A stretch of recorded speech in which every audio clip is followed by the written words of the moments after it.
I stood frozen in my childhood living room as Dad's face turned purple with rage. "Get out, you lowlife!" he screamed, throwing my laptop bag at my feet.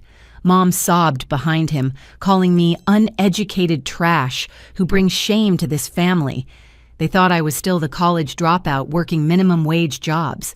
They had no idea about my software company, the $20 million in revenue, or the beach house in Florida. I picked up my bag, said, "Okay," and walked out forever. 5 years before that devastating night, I sat cross-legged on my Stanford dorm room floor, surrounded by computer parts and half-eaten pizza slices. My roommate, Jennifer, was out partying again while I debugged code for the 14th hour straight. The blue glow from 3 monitors illuminated my exhausted face as I put the finishing touches on something that would change everything. "Polly, you need to sleep," my sweet mate Caroline said, poking her head through the door. "You've been at this for 3 days. I couldn't stop, though. Not when I was this close. My fingers flew across the keyboard as lines of code transformed into an elegant solution that had been dancing just beyond my reach for months. The AI-powered inventory management system I'd created wasn't just another student project. It was revolutionary. It could predict supply needs, automate ordering, and reduce waste by up to 60%. Small businesses could compete with major corporations using my software. The next morning, I made the hardest decision of my 21 years. I walked into my advisor's office and withdrew from Stanford University. Dr. Peterson's disappointment was nothing compared to what awaited me at home. "You're throwing your life away." My father Frank's voice shook our modest 2-story house in Sacramento. His calloused hands, worn from 30 years of running, Sullivan's Hardware slammed down on our kitchen table. "We sacrificed everything for your education." My mother Grace sat at the table, tears streaming down her librarian's carefully composed face. "What will people think? What do I tell the other mothers at church? That my daughter is a quitter?" "I'm not quitting," I tried to explain, clutching my laptop like a lifeline. "I've created something incredible. This software could help thousands of businesses like Dad's store." Frank's face darkened. "Don't you dare compare your computer games to real work. I built this family's foundation with these hands, not by staring at screens. You're ungrateful, selfish, and you're breaking your mother's heart." The silence that followed was deafening. My younger brother Marcus smirked from the doorway, adjusting his business school polo shirt. "Guess I'm the family success story now." I retreated to my childhood bedroom, the weight of their disapproval crushing. But as I opened my laptop and saw my code elegant and powerful, I knew I'd made the right choice. Sometimes the path forward means disappointing those who can't see your vision. That night, something strange happened. I noticed my external hard drive's access light blinking when I hadn't touched it. Checking the logs, my blood ran cold. Someone had been copying my files. The timestamps matched Jennifer's keycard entries perfectly. My roommate, the pre-law student who always complained about being broke, had been stealing my work. I confronted her the next morning as she stumbled in from another party. Planning to enter the entrepreneurship competition with my code, her face went white, then red with defiance. "You can't prove anything. Besides, you dropped out. You won't even be eligible to compete." I already submitted copies to the patent office. I lied smoothly, watching her eyes widen. "Try to use any of it and you'll face legal consequences." She moved out that afternoon, leaving me alone with my decision and a future that suddenly seemed both terrifying and limitless. My studio apartment in San Jose was 300 square feet of pure determination. Water stains decorated the ceiling like abstract art, and the radiator clanged loud enough to wake the dead. But it was mine.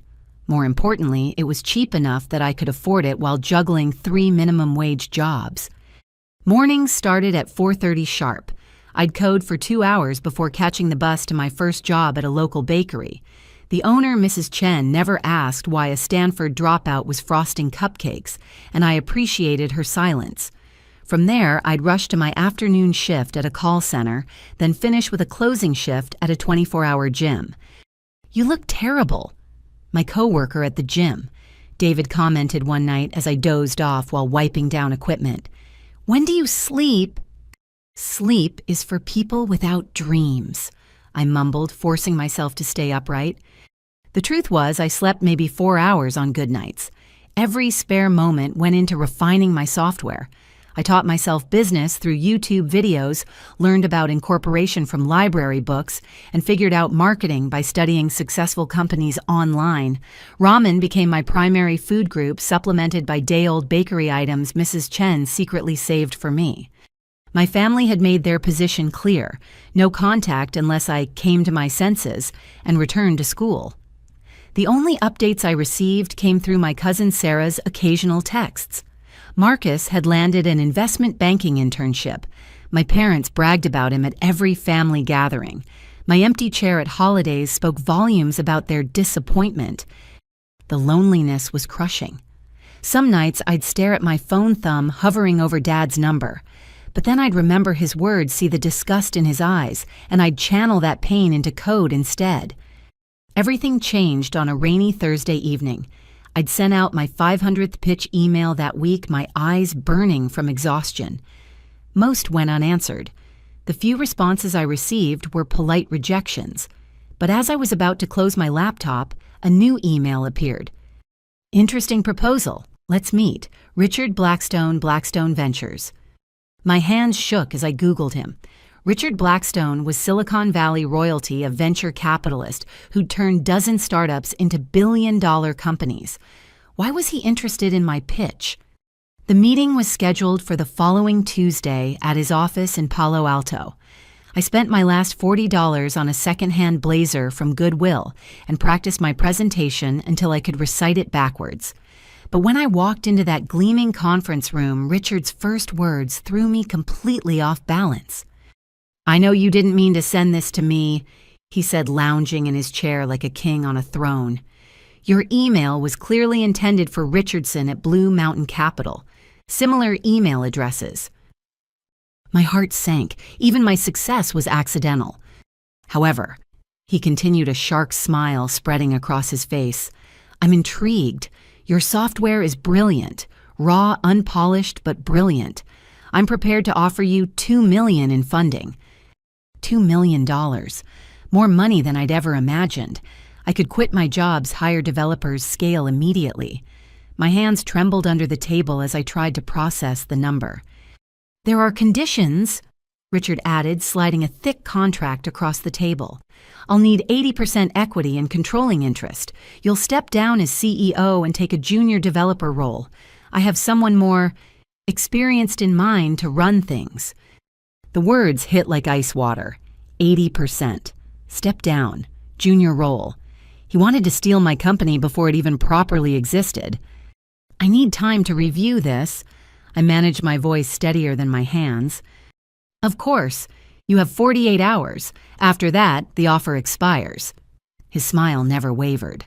"Not many dropouts get chances like this, Polly. Don't waste it." I left that office with the contract burning in my bag. $2 million. Security. Validation. Everything I thought I wanted. But as I sat in my tiny apartment that night, reading through pages of legal jargon designed to strip me of everything I'd built, I made my second life-changing decision. I was going to do this alone. Rejecting Richard Blackstone's offer felt like jumping off a cliff without checking for a parachute first. But sometimes the scariest decisions lead to the greatest rewards. I sent a polite email declining his generous proposal and immediately threw myself into bootstrapping my company. "You turned down $2 million, David asked incredulously during our shift at the gym. "Are you insane?" Maybe I was, but I'd rather own 100% of something small than 20% of someone else's vision. With renewed determination, I refined my cold calling strategy. Instead of casting a wide net, I researched specific pain points for mid-sized retail businesses. I studied their quarterly reports, found their inefficiencies, and tailored each pitch to solve their exact problems. Call number 473 changed everything. Margaret Winters, CEO of a regional sporting goods chain, actually listened to my entire pitch. "We're hemorrhaging money on inventory mismanagement," she admitted. "Our current system is from the Stone Age. How quickly can you implement—" "2 weeks for the pilot program." I promised, my heart racing. "If you're not satisfied after 30 days, full refund." "No refund needed," Margaret said. "If this works, I want exclusive access for 6 months before you sell to my competitors." The contract was worth $1.2 million for the first year. I sat in my apartment staring at the signed agreement, tears streaming down my face. All those rejections, all those 16-hour days, all that ramen, it had led to this moment. I hired my first 2 employees within a week. Amit, a brilliant back-end developer who'd been laid off from a major tech company, and Rosa, a UI designer who believed in the vision enough to take a pay cut. We worked out of a tiny office in Palo Alto that was really just a converted storage unit, but it was ours. "Polly, you need to see this." Rosa called out one afternoon, her voice tight with concern. She'd been researching our market competitors. "Sullivan's Hardware in Sacramento, isn't that—" My father's store filled the screen. The local news article detailed their struggles against Big Mart's new location. Sales down 40%, staff reduced by half. Longtime customers apologizing as they chose cheaper prices over loyalty. That night, I created a shell company called NorCal Business Solutions and placed an order for $50,000 worth of inventory from Sullivan's Hardware. The items would be donated to local schools and community centers. It was just profitable enough to keep them afloat without raising suspicions. Large order came in today. I overheard Dad telling someone on the phone when I called, pretending to be a wrong number just to hear his voice. "Some company buying bulk supplies monthly now. Might just survive this Big Mart situation after all." The relief in his voice made every sacrifice worth it. I set up automatic monthly orders carefully calculated to supplement their income without seeming suspicious. My parents might have cut me off, but I wouldn't let them lose everything they'd built. Success came faster than expected. Margaret's glowing recommendation opened doors I couldn't have imagined. By month 6, we had 12 major clients. Revenue projections showed $2.5 million by year's end. I moved to a slightly larger apartment, 500 square feet of luxury, and bought myself a reliable used Honda. "We should celebrate," Amit suggested after landing our biggest client yet. "You've built something incredible here." But celebrating felt premature. Late at night, I'd still check my father's store's website, making sure they were staying afloat. I'd scroll through Grace's Facebook, seeing her library events, noticing the stress lines deepening around her eyes. Marcus posted constantly about his banking success, each update more boastful than the last. And there I was, invisible to them, succeeding beyond their wildest dreams. The real test came when a reporter from TechCrunch reached out for a feature story on Silicon Valley's hidden gems. My first instinct was to decline. What if my family saw it? But Amit convinced me that press coverage would accelerate our growth. "Just use your professional name," Rosa suggested. "Polly asked, keep it mysterious." The article ran with a silhouetted photo and no personal details. It focused on the technology and business model, not my background. But as I read my words in print describing our journey and vision, I felt a shift. I wasn't hiding anymore. I was protecting my peace while building my empire. "You know what the best part is?" Amit asked after our newest client implementation went flawlessly. "What?" I replied, reviewing our financial projections that showed clear profit margins. "You did this without compromising. No venture capital vultures, no equity sacrifices, just pure determination and brilliant code." He was right. But the cost of that independence was measured in more than just sleepless nights and cheap noodles. It was measured in empty chairs at Christmas dinner and a father's voice I only heard through secretly recorded wrong numbers. Still, as I approved another anonymous order to Sullivan's Hardware, I knew I'd chosen correctly. Some victories are sweeter when no one's watching. Some successes matter more when they're built on your own terms. And sometimes, the best way to honor those who don't believe in you is to quietly ensure they never face the consequences of their limited vision. Thanksgiving arrived like a test I hadn't studied for, bringing with it an invitation I couldn't refuse. Cousin Sarah's wedding had given me an excuse to miss last year's gathering, but this time Aunt Martha called directly. "Your mother needs you there," she said, her tone suggesting this wasn't a request. "It's been 2 years, Polly. Time to stop this nonsense." I stood before my closet in my San Jose apartment, selecting clothes carefully. Nothing too nice, that would raise questions, but nothing too shabby either. I had some pride left. I settled on a simple sweater and slacks from Target, the kind of outfit that screamed, trying but struggling. The drive to Sacramento felt both endless and too short. My Honda's dashboard displayed success metrics from our latest client implementation, while I mentally prepared for 3 hours of judgment disguised as concern. I parked down the street, not wanting questions about my reliable car when I was supposed to be failing. Polly. My mother's embrace was stiff formal, like hugging a distant acquaintance. "You look thin." "Working a lot," I replied, which wasn't a lie. The house smelled of turkey and disappointment. Everything was exactly as I'd left it. The same faded curtains, the same family photos where my graduation pictures had been quietly removed, the same judgment hanging in the air like fog. "Still doing your computer thing?" Uncle Robert asked, carving turkey with the authority of a man who'd never missed a family gathering. "Something like that," I mumbled, accepting a plate piled high with food I was too anxious to eat. Marcus held court at the adult table, now regaling everyone with stories from Goldman Sachs. "Just closed a $10 million deal," he boasted, accepting congratulations like a king receiving tribute. "The partners are fast-tracking me for promotion." "See," Dad said, not quite looking at me. "That's what real education gets you: stability, respect, a future." I pushed mashed potatoes around my plate while Cousin Jessica discussed her pediatric residency, and Cousin Brian detailed his promotion at Microsoft. Each success story felt like another nail in the coffin of my family's respect for me. "And what exactly are you doing these days, Polly?" Aunt Martha's question cut through the chatter like a blade. "Your mother mentioned something about multiple jobs." "I'm in tech," I said simply. "Oh, like customer service?" She nodded sympathetically. "Well, someone has to answer those calls, though I'm sure you regret not finishing your degree now." Grace interjected quickly. "She's exploring her options. Aren't you, sweetheart? It's never too late to go back to school." The conversation shifted to Jessica's upcoming wedding, and I became invisible again. But invisibility granted observation privileges. I watched Marcus pour his 4th glass of wine before dinner ended, noticed how his laugh was too loud, his stories too polished, his phone constantly buzzing with messages he'd check with increasing anxiety. I should help with dishes. I offered, escaping to the kitchen where I could breathe. Mom followed, cornering me by the sink. "Your father means well.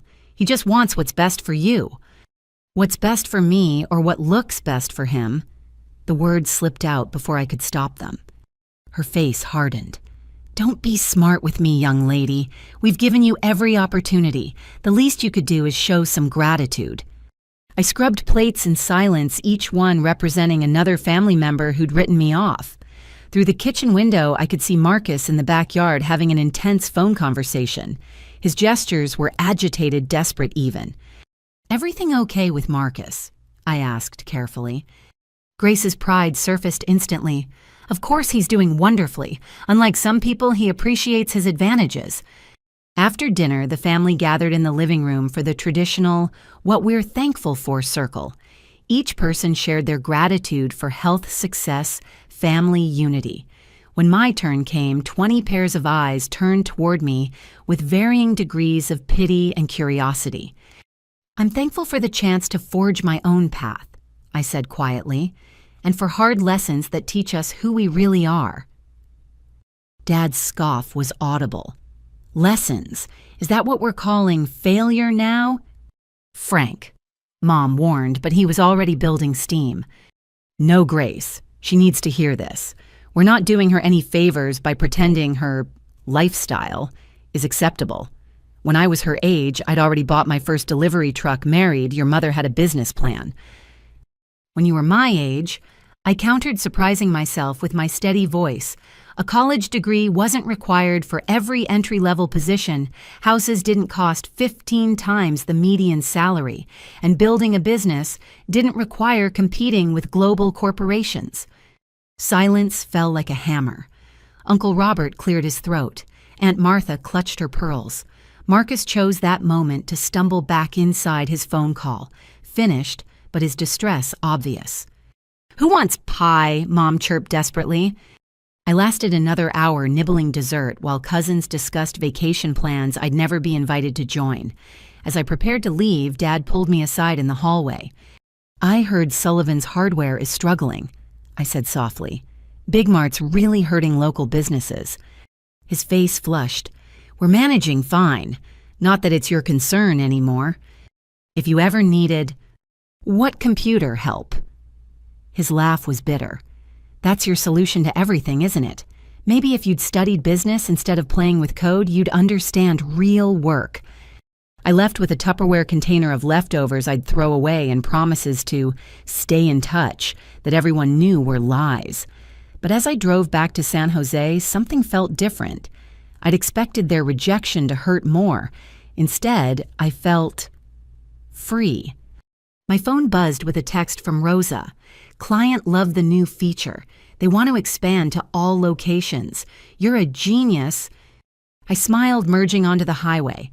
My family was thankful for their illusions of success and stability. But I was thankful for something else entirely, the strength to build something real, even if I had to do it alone. And if they couldn't see my worth now when I was anonymously keeping their dreams afloat, perhaps they never would. The realization should have been devastating. Instead, it was liberating. Some bridges are meant to burn. Some distances are necessary for growth. And some successes are sweeter when they're yours alone. That night, I increased the monthly orders to Sullivan's Hardware by 20%. Not out of guilt or obligation, but because success meant being able to help without needing credit. Even if they never knew, even if they never cared, I'd keep them afloat. Because that's what real family does, even when family forgets what's real. The coffee shop on University Avenue was meant to be neutral ground. Marcus had texted me through LinkedIn, of all places, probably the only platform where he could find me after I'd blocked the family on everything else. His message was brief. "Need to talk. Please. It's important." 6 months had passed since that Thanksgiving disaster. My company had just closed Series A funding, $5 million from a group of angel investors who actually respected my vision and expertise. We'd moved into real offices in downtown Palo Alto, hired 12 more employees, and our client list read like a who's who of retail innovation. But none of that mattered as I sat across from my younger brother, noting how his designer suit couldn't hide the desperation in his eyes. "Thanks for coming." Marcus started his usual arrogance, replaced by something I'd never seen before: humility. "I know I don't deserve your time." "What do you want, Marcus?" I kept my voice neutral, professional. This wasn't a sister meeting her brother. This was a CEO protecting her company. He fidgeted with his platinum watch, a Goldman Sachs signing bonus he'd flaunted all over social media. "I need help. Financial help." "Aren't you Wall Street's golden boy, fast-tracked for partner?" His laugh was hollow. "That's what everyone thinks. That's what I need them to think." The story tumbled out like water through a broken dam. Marcus had been fired 3 months ago for insider trading. Nothing prosecutable. Goldman Sachs preferred to handle things quietly. But career-ending nonetheless. He'd been pretending to go to work every day, sitting in public libraries in his suit, maintaining the facade while his savings evaporated. I've applied everywhere. The moment they call Goldman for references, I'm done. Blacklisted. $48,000 in student loans, rent on an apartment I can't afford, and Mom keeps asking when I'm buying a house like Cousin Brian. "Why come to me?" I asked, though I already knew. "Because you're the only one who actually made it out," he admitted. "I know about your company, Polly, not from the family. They still think you're answering phones somewhere. But I Googled you after that TechCrunch article. Quantum Logic Solutions. $20 million valuation. You built that from nothing. Part of me wanted to savor this moment, the golden child admitting defeat to the family disappointment. But looking at my brother's sunken eyes and trembling hands, all I felt was sadness for the waste of it all. How much do you need? $50,000, just to clear debts and start fresh. I'll pay you back, I swear. I've been learning to code thinking maybe tech is where I should have been all along. I pulled out my phone and initiated a wire transfer before I could second-guess myself. $50,000, no payback needed. Consider it a graduation gift I never gave you. Tears actually formed in Marcus's eyes. Polly, Thank you. I'll tell them. Mom and Dad. I'll tell them everything. About my situation, about your success. They should know what you've accomplished. That's not necessary, I said, but he was already shaking his head. It is. They've been so unfair to you. Let me at least try to make this right. We parted with the first genuine hug we'd shared since childhood. For a brief moment, I allowed myself to hope. Maybe Marcus could be the bridge to reconnection. Maybe the family could finally see me for who I was, not who they'd decided I should be. That hope lasted exactly 1 week. Polly, Amit's voice was unusually tense when he called me into our conference room. We have a situation. Security footage filled the screen. Our building's cameras had captured someone entering with a cloned keycard at 2 a.m. The figure was careful to avoid showing their face, but I recognized the watch. The same platinum Goldman Sachs watch Marcus couldn't stop fidgeting with. He accessed our client database. Rosa added her face grim. Downloaded financial records contact lists, even our proprietary code. The digital footprints are all over the servers. My hands shook as I reviewed the evidence. Multiple visits over 3 nights.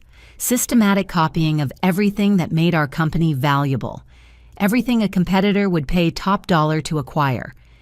There's more, Amit said quietly. We intercepted an email. He's been shopping our information to our biggest competitors, bidding war style. The betrayal cut deeper than any family rejection. I'd handed him salvation, and he'd used it to map our vulnerabilities. But worse was yet to come.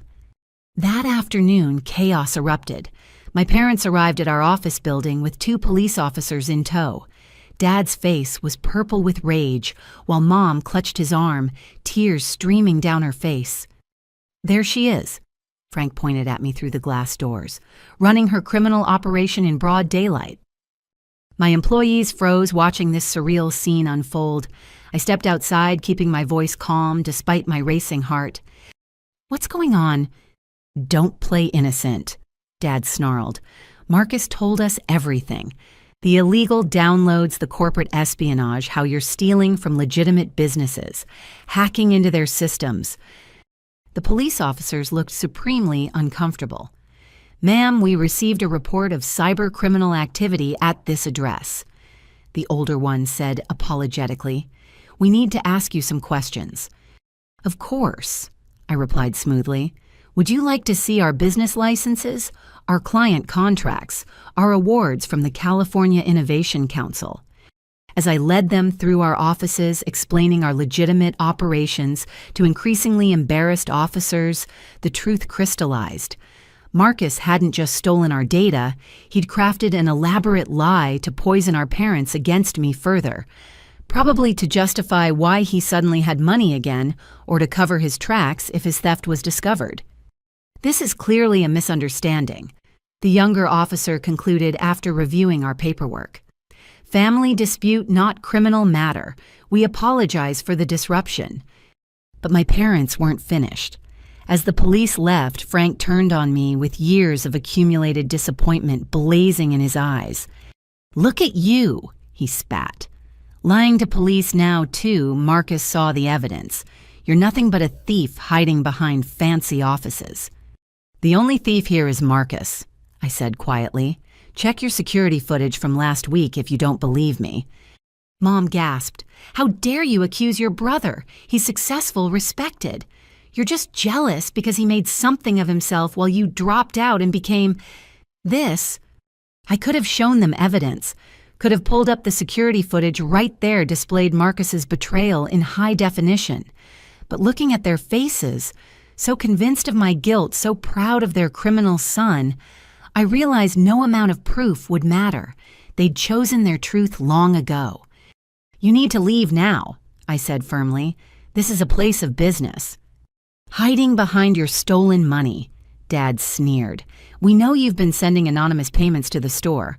What is it, guilt money? Trying to wash your dirty earnings through our legitimate business?"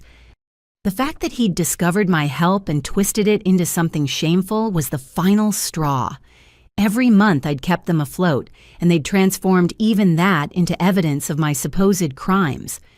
"Those payments end today," I said coldly. "And if Marcus comes near this building again, I'll press charges for corporate espionage. Now leave, or I'll have security escort you out." The look of shock on their faces as security guards appeared was almost worth the public humiliation. They left hurling threats about lawyers and justice, while my employees pretended not to stare. Back in my office, I sat in stunned silence. Rosa knocked gently before entering. "We've changed all the key cards and passwords," she reported. "Legal is preparing cease and desist letters for any company that might have bought our data." "Thanks," I managed, my voice hollow. "For what it's worth," she added softly, "anyone can see you built this legitimately. Your family. They're fools not to recognize what you've accomplished." After she left, I pulled up the back end of our anonymous payment system. With 3 clicks, I canceled all future orders to Sullivan's Hardware. The screen confirmed, "Recurring payment terminated." Then I did something I should have done years ago. I blocked every family member's number, email, and social media. If they wanted to believe Marcus's lies, if they preferred their criminal son to their successful daughter, then they could live with those choices. But first, I had a company to protect. We spent the next week implementing new security measures, filing police reports for the theft, and reaching out to clients to assure them their data was safe. Most were understanding. A few were even impressed by how we handled the crisis. "You know what the silver lining is?" Ahmed asked during our crisis management meeting. "There's a silver lining to family betrayal and public humiliation. Now you're completely free," he said simply. "No more anonymous payments draining profits. No more emotional energy wasted on people who don't deserve it. Just you, this company, and a $20 million valuation that's about to go much higher." He was right, but that didn't make the betrayal sting less. I'd offered Marcus redemption, and he'd chosen destruction. I'd tried to save my family's business, and they'd accused me of being a criminal. Some lessons come at too high a price. Some bridges don't just burn, they explode. And sometimes the people who share your blood are the most dangerous to your dreams. But as I looked around my legitimate office, at my dedicated team, at the awards on our walls, and the clients who believed in us, I realized something. Marcus might have stolen our data, but he couldn't steal what mattered. The vision, the determination, the ability to build something from nothing. Those were mine alone. And if my family preferred comfortable lies to uncomfortable truths, then they'd made their choice. Now it was time to live with the consequences. The police station's fluorescent lights made everything look washed out and tired, but nothing compared to the exhaustion I felt watching my parents realize their mistake. Officer Chen, the lead investigator, had just finished explaining that not only was my company legitimate, but that they'd potentially aided someone in corporate espionage by creating a distraction during Marcus's theft. "Your daughter runs one of the most innovative tech companies in Silicon Valley," Officer Chen said patiently. "We verified all licenses, contracts, and operations. The only criminal activity here involves stolen data, and she's the victim, not the perpetrator." Dad's face cycled through confusion, disbelief, and finally a rage that had nowhere productive to go. Mom clutched her purse like a lifeline, her worldview crumbling in real time. "This is obviously a misunderstanding," Grace managed weakly. "Marcus said he showed us evidence." "Ma'am, spreading false reports about criminal activity is a serious matter," Officer Chen warned. "Your daughter could press charges for harassment and defamation." "I won't be doing that," I interjected calmly. "I just want this to end." We left the station in strained silence. My employees had handled the disruption professionally, but I could feel their curious glances as we returned to the office. In our glass-walled conference room, my parents finally saw what I'd built: 23 employees, working diligently, walls covered with industry awards and client testimonials, monitors displaying real-time analytics from Fortune 500 companies using our software. "This is all yours," Mom whispered, taking in the scope of it all. "Built from scratch," I confirmed. "No venture capital control, no family money, just code determination and about 1,000 packages of ramen." What happened next shocked everyone, including my employees, who were pretending not to watch through the glass walls. Instead of pride or congratulations, Frank's face contorted with enrage I'd never seen before. "You hid this from us," he roared, slamming his fist on our expensive conference table. "All these years letting us worry, letting us think you were failing and you were here building this empire behind our backs. I tried to tell you at Thanksgiving." "Lies." He cut me off. "Just like the anonymous orders. Oh yes, I figured that out. NorCal Business Solutions. You think I'm stupid. You've been playing puppet master, pulling strings, making us dance for your amusement." Rosa knocked urgently. "Polly, should I call security?" "Give us 5 minutes," I said, though I wasn't sure why I was extending even that courtesy. Mom found her voice, and it was sharp with accusation. "How could you let us struggle? Let us worry ourselves sick about you? My sister thinks I failed as a mother. Do you know what I've endured at church? The pity—" "You cut me off," I reminded them. "Said I wasn't welcome unless I abandoned this dream." "Because we knew better." Dad's volume increased. 22 years of life experience versus our decades of wisdom, and you thought you knew everything. And now look, you've turned our own son against us with your success, made him desperate enough to steal. The logical gymnastics were breathtaking. Somehow Marcus's crimes were my fault for being successful. Their public humiliation was my fault for not broadcasting achievements they'd told me to abandon. Their struggling business was my fault for— Actually, I wasn't sure how they'd twisted that one, but I'm sure they'd found a way. "I need you to leave," I said quietly. "This is my place of business and you're disrupting my employees." "Your employees?" Mom spat the words like poison. "Too good for family now, hiding behind your success and your lawyers and your glass walls." "I want 60%, Dad announced suddenly. "Excuse me." "Of this company. 60% ownership. It's only fair. We raised you, fed you, sent you to Stanford. This success is built on our foundation." Ahmet, who'd been listening from outside, actually laughed loud enough to be heard through the glass. Several other employees quickly turned away, shoulders shaking. "You want majority ownership of my company, the one you called playing with computers, the one built after you disowned me." "We never formally disowned you," Dad said, as if semantics mattered. "And I've been in business longer than you've been alive. You need experienced leadership, someone who understands real commerce, not this digital nonsense." "Frank," I said, using his first name deliberately, "you run a hardware store. I run a tech company with 20 million in valuation. We're not even in the same universe." His face purpled. "How dare you—" "Security to conference room 1. I said into the intercom, finally done with this circus. As 2 guards appeared, Mom made one last desperate play. "We'll tell everyone, every family member, every friend, every person in Sacramento will know how you treated your parents. Tell them," I said simply.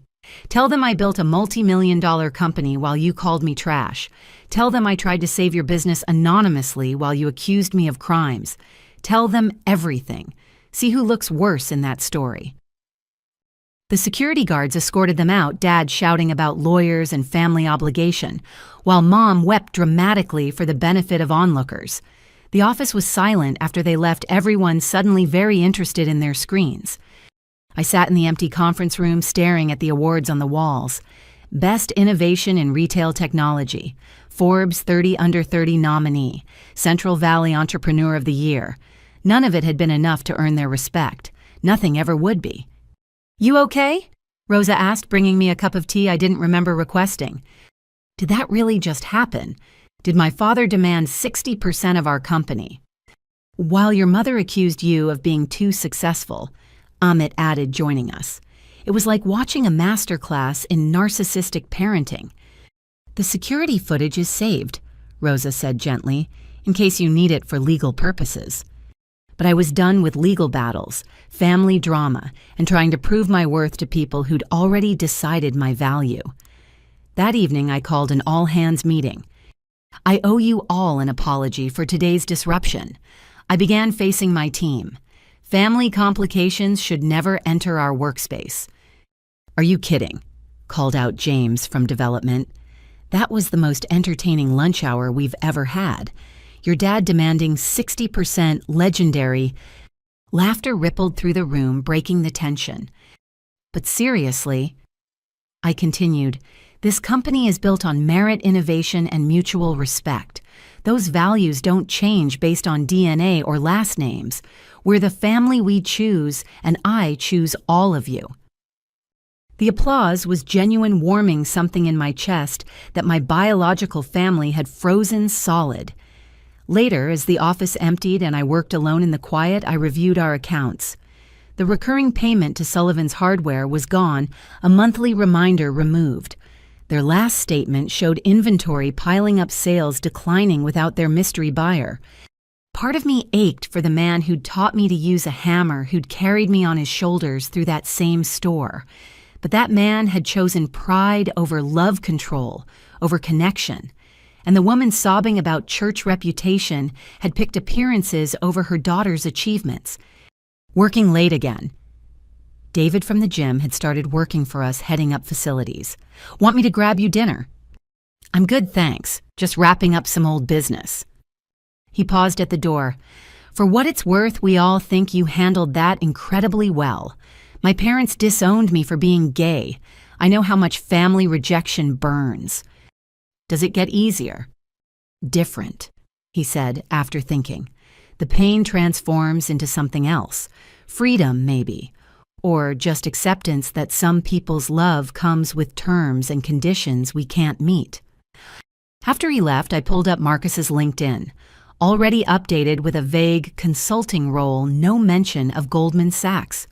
The $50,000 I'd given him had probably bought that fiction. I wondered if he felt any guilt if stealing from his sister registered as wrong in whatever moral framework he'd built. My phone buzzed with a text from an unknown number. I almost deleted it, then recognized Uncle Robert's area code. Your parents are telling everyone you've lost your mind with success. Martha's organizing a prayer circle.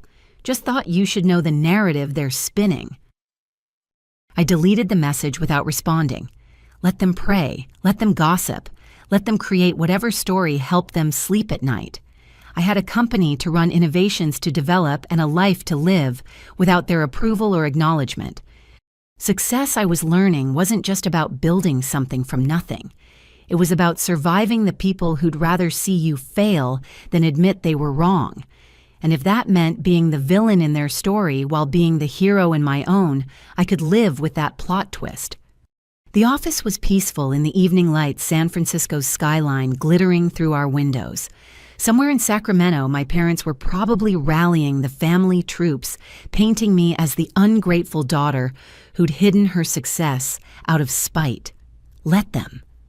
I had work to do, and for the first time in my life, I felt truly free to do it. Following my parents home had been a mistake. I knew it the moment I parked outside the modest 2-story house, where I'd learned to ride a bike, where I'd coded my first program in the basement, where dreams went to die under the weight of practical expectations. But something masochistic in me needed to try one more time. The doorbell felt heavier than it should. Dad answered, his face shifting from surprise to calculation in seconds. "Come to apologize." He stepped aside, letting me enter. The house smelled of pot roast and disappointment. Mom appeared from the kitchen, dish towel in hand. "Polly, we weren't expecting you." "I know, after today, I thought we should talk. Really talk." We sat in the living room, the same floral couch from my childhood, sagging under the weight of unspoken grievances. Dad took his recliner, his throne, while Mom perched on the edge of her seat like a bird ready to flee. "I want to understand," I began carefully. "Help me understand why my success makes you so angry." "Success." Dad laughed, but it was sharp bitter. "You call lying to your family success, hiding behind shell companies, making us look like fools."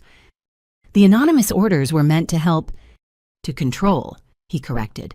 "You wanted us dependent on your charity, wanted to play savior while we scraped by thinking we were making it on our own merit." The irony of him wanting credit for surviving on anonymous charity wasn't lost on me, but I kept that observation to myself. "Let's discuss something more productive," Mom interjected in her librarian voice, the one that brooked no argument. "Your future." "My future's pretty set. The company's growing. We're about to expand internationally." "That's the problem," Dad interrupted, leaning forward. "You're 26 years old, Polly. What do you know about running an international company? You need guidance. Real leadership." "Is that why you demanded 60%? "I've been thinking about it more," he continued as if I hadn't spoken. 60% is letting you off easy. You should sign it all over, put it in a trust. Let me and Marcus run things properly while you take a role more suited to your experience."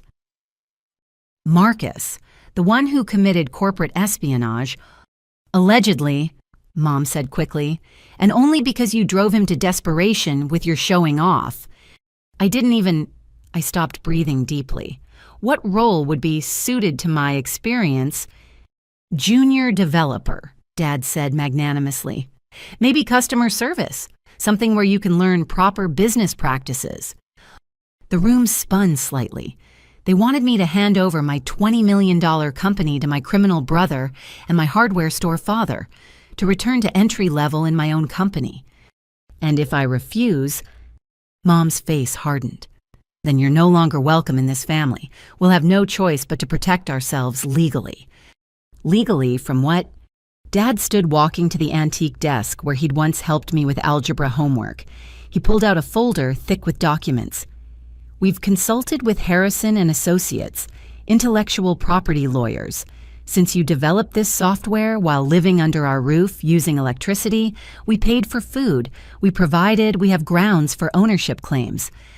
I was 21, an adult, and you kicked me out before I wrote a single line of production code." "Prove it," he challenged. "Prove you didn't start this while eating our food using our internet. Prove your inspiration didn't come from watching me run Sullivan's Hardware all those years. You want to claim that my AI-powered inventory management system was inspired by watching you manually count hammers." His face flushed. "Don't mock me, young lady. I built a business that supported this family for 30 years. A business currently drowning without anonymous orders propping it up." I shot back past caring about diplomacy. The silence that followed was deafening. Mom's face went white, then red. "Get out," she whispered. "Get out of this house." "Grace, wait," Dad commanded. "She needs to hear the rest." He pulled out another document, this one with my photo attached. My stomach dropped as I recognized it, a screenshot from the TechCrunch article. "We've also been in touch with reporters.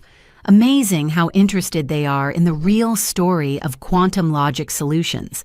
The daughter who abandoned her family, who hid millions while her parents struggled, who sent anonymous orders like we're her charity case." "You wouldn't." "Sign over the company or we'll destroy your reputation. Every tech blog, every industry publication will know what kind of person you really are. The heartless daughter who let greed corrupt her soul." I stared at these strangers wearing my parents' faces. The man who taught me to ride a bike was blackmailing me. The woman who'd read me bedtime stories was choosing extortion over love. "I need time to think." I managed my voice surprisingly steady. "You have 48 hours, Dad said, mimicking Richard Blackstone's deadline from years ago. "After that, we file papers and start making calls." I stood on shaking legs, gathering my purse and what remained of my dignity. At the door, desperation made me turn back one last time. "I've been paying your mortgage," I said quietly. "The mysterious accounting error that reduced your payments last year, that was me. The bulk orders from Sullivan's me. The anonymous donation that kept the library open when the city cut funding, also me." Their faces showed no surprise. They'd known. Of course they'd known. "All of it ends tonight. Every payment, every order, every penny of support. You want to destroy me, fine. But you'll do it while your business fails and your house forecloses." "You wouldn't dare," Mom gasped. "I was willing to support you forever, no questions asked, no credit needed. All I wanted was to build something meaningful, but you'd rather have nothing than see me succeed on my terms." Dad's mask finally slipped, revealing raw fury. "You think you're so special, so brilliant. You're nothing but a selfish brat who got lucky with timing. When the tech bubble bursts, you'll come crawling back." "Maybe," I conceded. "But I'll crawl to friends who supported me, not family who tried to steal from me." I left them standing in their doorway, backlit by the warm glow of a house that would soon face foreclosure without my intervention. The drive back to San Jose was a blur of tears and trembling hands. Amit called twice, but I let it go to voicemail. At home, I sat with my laptop fingers hovering over keys that could end everything. One by one, I terminated every anonymous support system I'd built. Sullivan's hardware monthly orders, canceled. Mortgage payment supplement, terminated. Library donation fund, closed. Even the college fund I'd started for Marcus's future kids, dissolved. Each cancellation felt like cutting a thread that had connected me to who I used to be. By dawn, every financial tie was severed. Then I did something else. I called my lawyer not to fight their ridiculous claims, but to document everything. The timeline of my company's development all after they'd kicked me out the theft by Marcus criminal charges, now definitely being filed, and their attempt at extortion recorded on my phone, though they didn't know that. "They can't actually win," my lawyer assured me. "Their claims are baseless, but they can make noise damage your reputation during a critical growth period." "I know," I said quietly. "That's why I'm not fighting, I'm just protecting myself." The 48 hours passed in a haze of legal prep and company damage control. When the deadline came and went without my capitulation, true to their word, my parents acted. But I was ready. For every twisted story they tried to plant, I had documentation. For every claim of theft, I had receipts showing my support. For every accusation of abandonment, I had emails begging for reconciliation they'd rejected. The tech community, it turned out, understood complicated family dynamics better than most. The story that emerged wasn't of a heartless daughter, but of a young entrepreneur who'd succeeded, despite family sabotage, who'd supported those who rejected her, who'd chosen grace until forced to choose survival. "Your parents sound toxic as hell," one prominent investor told me over coffee. "The fact you still tried to help them says everything about your character." But character didn't ease the pain of orphaning myself by choice. Late at night, I'd stare at old family photos wondering when love had become so conditional, when success had become something to punish rather than celebrate. The ultimatum they'd given me wasn't really about the company. It was about control, about maintaining a hierarchy, where I stayed beneath them, grateful for scraps of approval that would never come. They demanded I choose between my dreams and their love. The cruelest part, it wasn't even a choice. Their love had been withdrawn years ago. All I was losing was the illusion that it might return. "Get out, you lowlife!" The words hung in the air like shattered glass, each syllable cutting deeper than the last. Dad's face had turned an alarming shade of purple veins bulging at his temples as he stood in the doorway of my childhood bedroom. Behind him, Mom sobbed theatrically, clutching her chest as if my success had given her a heart attack. "Frank, please," I said calmly, folding my old Stanford hoodie into a box. "I'm just collecting my things." "Your things," he laughed bitterly. "Nothing in this house is yours. You gave up any claim when you chose to become whatever you are now." A successful businesswoman. A liar, Mom shrieked from the hallway. A manipulative, heartless liar who played puppet master with our lives. I taped the box shut, surveying the room one last time. Swimming trophies from high school still lined the shelf. Academic achievement awards gathered dust. Photos of a happier family, or maybe just a family better at pretending, smiled from frames I wouldn't be taking. The anonymous orders to Sullivan's Hardware, I said, quietly lifting the box. They totaled $800,000 over 2 years. That's what kept you afloat when Big Mart moved in. Lies, Dad spat, but his eyes flickered with recognition. The mortgage modification that lowered your payments, I paid the difference directly to the bank. $43,000 to keep you from foreclosure. Stop it, Mom whimpered. The library renovation that saved Grace's job, the sudden grant from an arts foundation. That was me. Every penny. Enough! Dad roared, slamming his fist against the doorframe. You think throwing money at us makes you superior, makes up for the humiliation, the shame. I think, I said slowly, it makes me someone who loved you even when you couldn't love me back. What happened next occurred in slow motion. Dad grabbed the box from my hands, hurling it down the stairs. The contents scattered yearbooks, childhood journals, coding notebooks from my first programming attempts. Pages fluttered like dying birds. There's your past, he snarled. Take it and get out. Don't ever come back. You're not our daughter. Our daughter would have respected us, consulted us, included us, not built some empire on deception. I descended the stairs, gathering what I could. My first coding notebook had landed in the entryway, pages bent but intact. Inside, teenage handwriting documented my dreams. Build something that matters. Help Dad soar. Make Mom proud. You were never supposed to succeed, Mom said suddenly, her voice strange and distant. We had plans. Marcus would be the success. You'd marry, well, give us grandchildren, stay close. Normal things. Safe things. I'm sorry I disappointed you by exceeding expectations. Disappointed. She laughed high and sharp. You destroyed everything. Marcus is in jail because of you. Our business is failing because of you. Everyone knows what you really are now.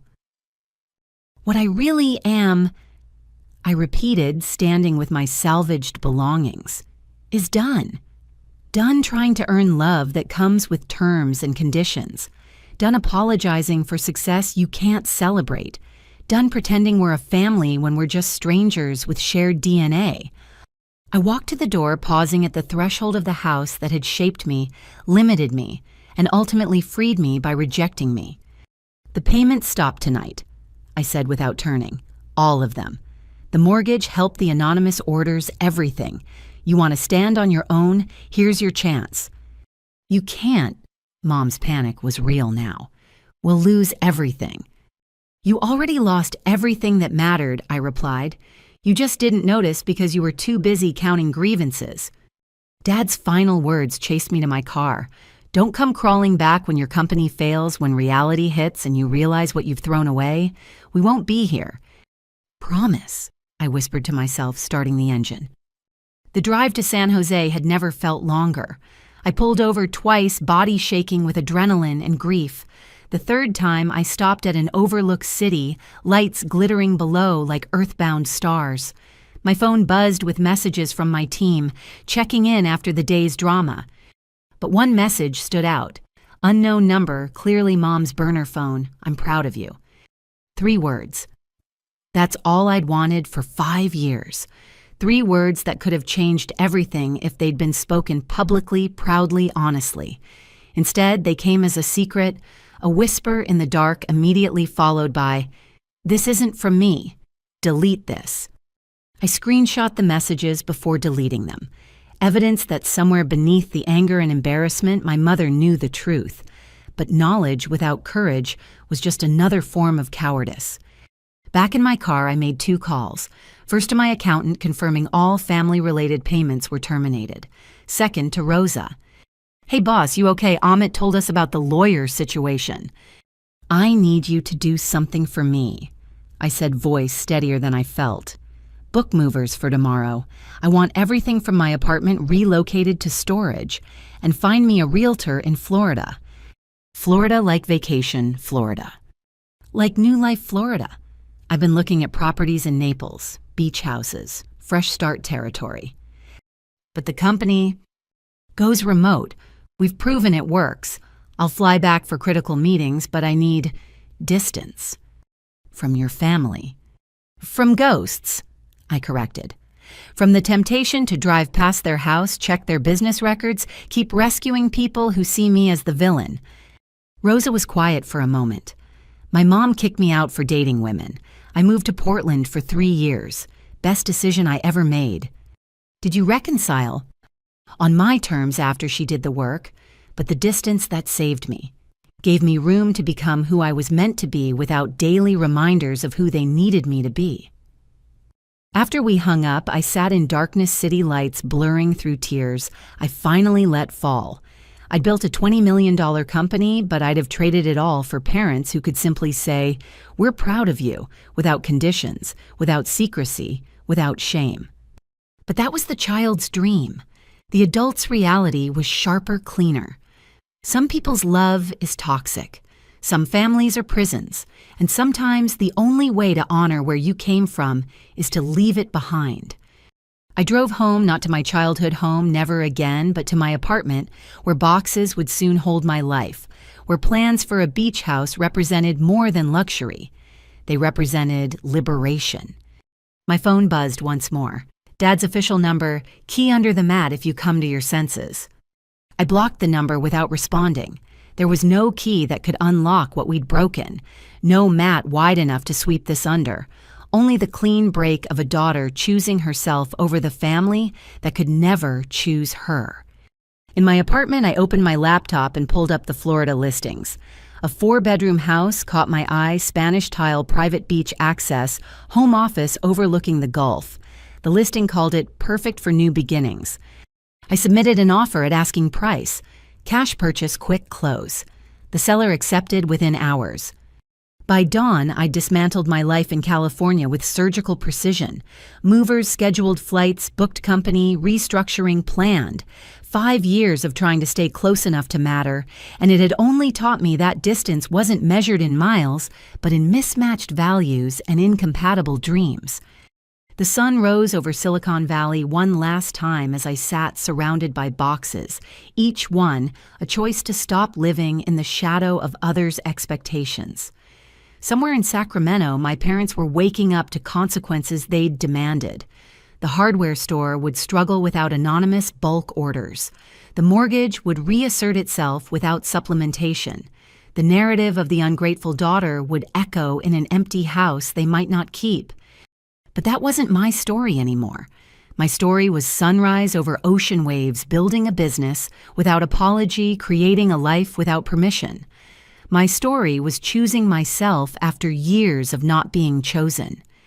The movers would come in 6 hours. Florida waited with promises of salt air and fresh perspectives. And for the first time since dropping out of Stanford, I felt truly free. Not from family that grief would travel with me, but from the obligation to keep auditioning for love that should have been unconditional. Some exits are endings, others are beginnings dressed in departure's clothes. As I sealed the last box, I knew which one this was. The low-life daughter was dead, killed by the very words meant to wound her. What remained was someone harder, cleaner, realer.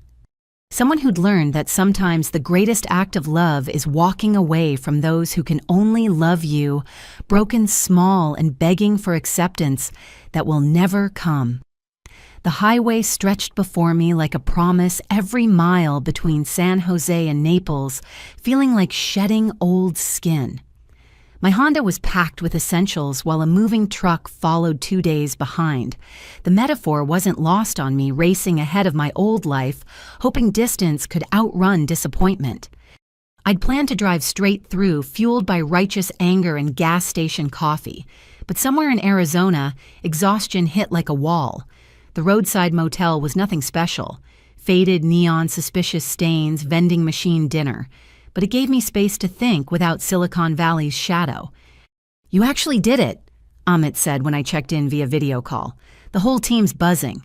Remote-first quantum logic. It's revolutionary." "It's necessary," I corrected, sitting on the questionable bedspread. "How's everyone handling the transition?" "Better than expected. Rose is already planning team retreats in Florida. David's jealous of your beach situation. And the clients, Polly, they love it. 3 new contracts came in just today. Something about us being forward-thinking and adaptive." Forward-thinking. If only they knew I was running from ghosts, not toward innovation. "Any word from—" I couldn't finish the sentence. "Your lawyer forwarded some threats from their attorney. Baseless stuff. Harrison and Associates backed off once they saw our documentation. Turns out extortion isn't a great legal strategy." "And Marcus?" "Still in custody. Trial's set for next month." We discussed logistics until my eyes grew heavy, but sleep brought dreams of childhood birthdays and hardware store aisles of a father's pride that had mutated into possession, a mother's love that curdled into control. Day 2 took me through Texas, where everything felt bigger except my problems. By Louisiana, I'd stopped checking my phone for messages that wouldn't come. The Florida state line felt like crossing into another world, palm trees replacing possibilities, ocean air promising rebirth. The beach house exceeded every photo. Spanish tiles gleamed in afternoon sun. Bougainvillea climbed white walls. The office windows framed endless Gulf views. But it was the silence that struck me most. No family drama, no disappointed sighs, just waves keeping time. "Welcome to Naples," the real estate agent said, handing over keys that felt heavier than they should. "Fresh start." "Something like that." She smiled knowingly. "You'd be surprised how many tech folks end up here, running from something or towards something, sometimes both." I spent the first night on the deck, laptop open, but ignored watching sunset paint the sky in shades of forgiveness I wasn't ready to feel. Every notification made my heart race. Would they find a way past my blocks? Would some flying monkey relative breach my defenses? But the messages were all business. Contracts to review, code to approve, a company that thrived on merit rather than blood, choosing competence over chromosomes. "The workspace is incredible," I told my laptop screen during our Monday morning all hands. Palm trees swayed behind me as 23 faces smiled from their own chosen locations. "Is that really your office view?" James asked enviously. "Every day," I confirmed, angle adjusting to showcase the ocean, though I promised to stay focused during meetings. "Please don't," Caroline laughed. "Living vicariously through your beach life is my new hobby." We fell into rhythm quickly. Morning calls with East Coast clients, afternoon coding sessions, evening walks where pelicans judged my life choices less harshly than parents ever had. The company flourished with newfound flexibility, team members reporting higher satisfaction and productivity. But success couldn't fill the family-shaped hole in my chest. I'd catch myself reaching for my phone to share good news before remembering there was no one to call. A client's praise would trigger muscle memory of seeking parental approval that would never come. 3 weeks in the local news broke my peace. Beloved Sacramento hardware store facing closure after 30 years of service. Dad's face filled my screen, aged 10 years in 3 weeks. He stood before Sullivan's hardware shoulders, slumped defeat etched in every line. Mom clutched his arm. Her librarian's posture crumbled into something fragile. Big Mart's competition was tough, Frank told the reporter, but we had guardian angels keeping us afloat, anonymous customers who believed in small business. When they stopped coming, he trailed off, jaw working around words. Pride wouldn't let escape. "It's heartbreaking," the reporter continued. "The community rallied with a GoFundMe, but it's barely touched what's needed. The Sullivan family also faces foreclosure on their family home, a double blow for these longtime residents." I closed the laptop, hands shaking. They'd created this reality-chosen pride over my help, but watching it unfold felt like swallowing glass. The little girl who'd played in those aisles while Dad rang up customers was screaming beneath my CEO exterior. "Don't," Rosa warned during our check-in call. "I can see you thinking about it." "I'm not." "You are. You've got that, maybe I should save them again look. Polly, they literally tried to steal your company. They called you a lowlife and threw you out." "I know." "Do you? Because knowing and feeling are different things." She was right. My head understood they'd burned every bridge. My heart kept trying to rebuild with ashes and good intentions. But hearts are terrible contractors creating structures doomed to collapse. That night I made a decision. Not to save them, that pattern had to break, but to save myself from watching their destruction in real time.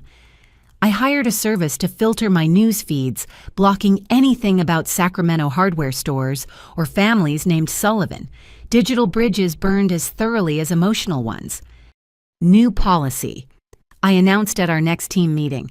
Every quarter we donate 5% of profits to small business support funds. Anonymous, distributed through established foundations. No direct involvement. "Inspired by anything specific?" Amit asked carefully. "By remembering why we build," I said simply, "to lift others even when they can't see the hands helping them rise." It wasn't salvation for Sullivan's hardware. That ship had sailed, hit an iceberg of hubris, and sunk in shallow waters of stubbornness. But it was something, a way to honor what that store had meant before it became a weapon against me. The beach house gradually transformed from escape route to actual home. I hung art from local galleries, planted herbs in window boxes, learned to paddleboard badly but enthusiastically. Neighbors invited me to barbecues, where no one asked about college degrees or family disappointment. "You seem lighter," David observed during a site visit helping set up my recording studio for product demos. "Florida agrees with me." "It's more than that. You're not looking over your shoulder anymore, not bracing for impact." He was right. 3,000 miles had given me more than distance. It had given me permission to exist without apology, to build without explaining, to succeed without diminishing myself for others' comfort. The sunset that evening was particularly spectacular, painting clouds in shades of release. I raised a glass of wine to no one in particular, toasting survival and separation, grieving what never was while celebrating what could be. My phone buzzed with a notification from our CFO. Revenue projections for the quarter exceeded every estimate. We were heading toward a $50 million valuation by year's end. The board wanted to discuss Series B funding this time with me firmly in control. Not bad for a lowlife, I told the waves, laughing at how thoroughly I'd transformed an insult into motivation. Somewhere in Sacramento, lives were changing because of choices made in anger. But here in Naples, other lives were beginning, starting with mine. The move hadn't been retreat. It had been advance in a direction they couldn't follow toward a future they'd never understand. The irony wasn't lost. I'd traveled 3,000 miles to find home in a place that had never hurt me, with people who judged me by my present rather than their prejudices. Every sunrise brought possibility instead of obligation. Every wave whispered freedom instead of failure. And if occasionally I woke at 3 a.m., wondering if they regretted their choices, if pride tasted bitter when swallowed with foreclosure notices, if Mom's secret message of pride haunted her as much as it haunted me, well, that was between me and the ocean. The only family disappointment here was teaching the local Pelicans to expect handouts during my morning coffee. They at least appreciated the gesture without questioning my motives or demanding majority ownership of my fish. 3 weeks in my Naples paradise and life had found its rhythm. Morning paddleboard sessions cleared my head before East Coast client calls. Afternoon coding sprints on my deck made work feel less like obligation and more like artistic expression. Even the Pelicans had learned my schedule, arriving promptly at 7 a.m. for breakfast entertainment. "Revenue's up 30% this month," Amit reported during our Monday morning call. "That new feature you coded last week, GameStop wants to implement it nationwide." "Send the contracts," I said, watching dolphins play in the distance. "Standard terms, but give them priority support for being early adopters." Success had become routine, each victory building on the last. We'd hired 6 more developers, all remote, all thriving in our judgment-free ecosystem. The tech press had picked up our story, not the family drama, but the business innovation. Quantum logic solutions, proving remote work is the future, ran in TechCrunch. No mention of tears or betrayal, just clean capitalist triumph. I'd almost achieved peace when my carefully constructed filters failed. One news alert slipped through the digital barriers. Local business icon arrested for fraud. Marcus Sullivan, charged with corporate espionage. My brother's mugshot stared from my screen. The golden boy who could do no wrong looked hollow, his banker's arrogance replaced by something desperate. The article detailed his crimes against multiple companies, not just mine. He'd been shopping stolen data like a digital door-to-door salesman, leaving fingerprints everywhere. 5 to 10 years if convicted, the article noted. Sources say he's been denied bail due to flight risk. I closed the laptop, but the damage was done. The walls I'd built crumbled enough to let curiosity seep through.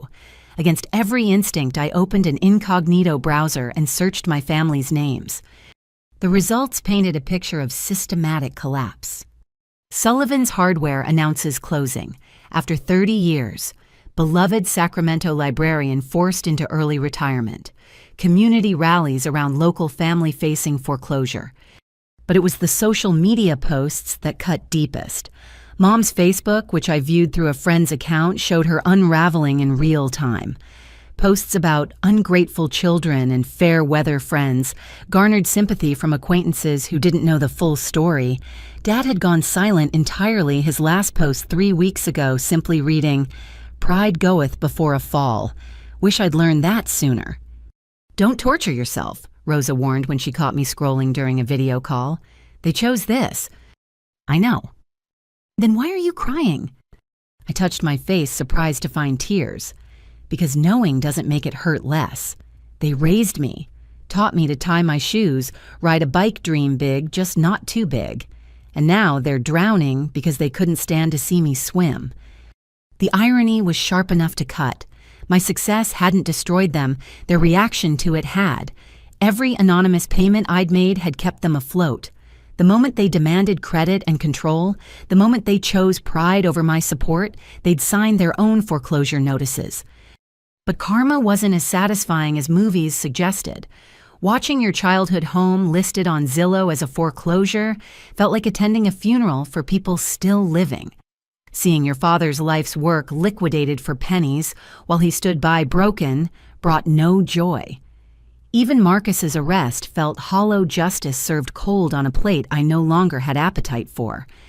My phone rang, unknown number, Sacramento area code. I almost didn't answer, then recognized Aunt Martha's voice. "Don't hang up," she said quickly.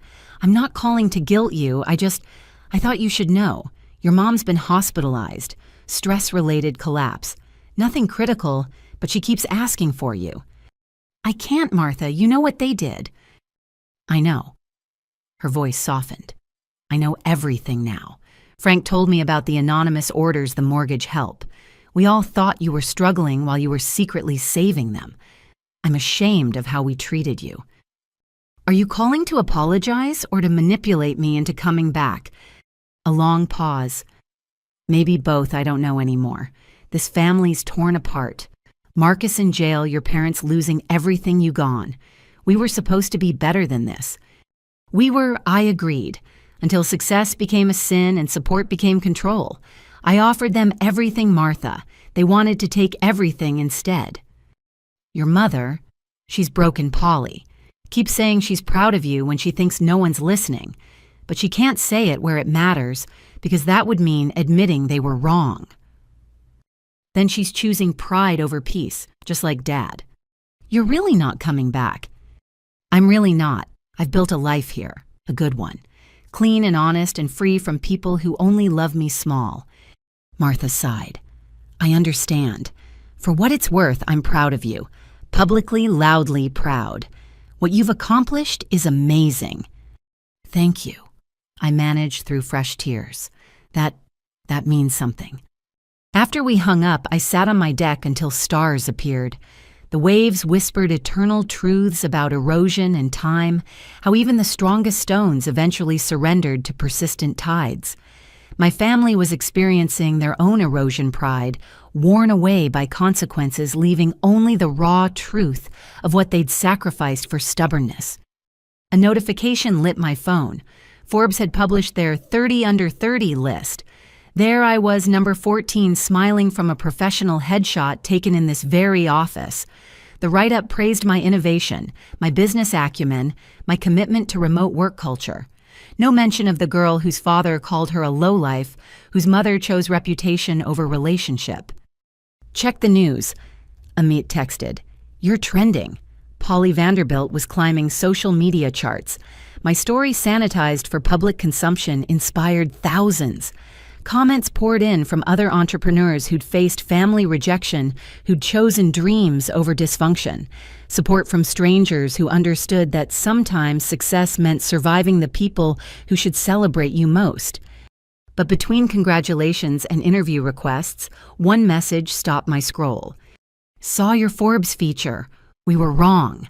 I was wrong. Too little, too late, but you deserved better. Love secretly, Mom." Another unknown number, another parent choosing shadows over sunlight. I screenshot it like evidence in a case I'd already won but couldn't stop prosecuting in my heart. "She's still hiding," I told the Pelicans during their morning visit. "Still can't just love me openly." They squawked agreement or maybe hunger. Either way, they were more emotionally available than my actual family. The day brought its usual success: 3 new clients, a feature in Wired acquisition offers. I declined without reading. But between triumphs, I monitored Sacramento's collapse, like watching a car crash in slow motion. The hardware store's liquidation sale, Mom's GoFundMe stalling at 12%, Dad photographed at a job fair, resume in hand at 62. They'd called me a lowlife when I had millions. Now they had nothing, and somehow I felt like the villain for letting them experience consequences they'd demanded. Classic abuse dynamics. My new therapist explained during our video session.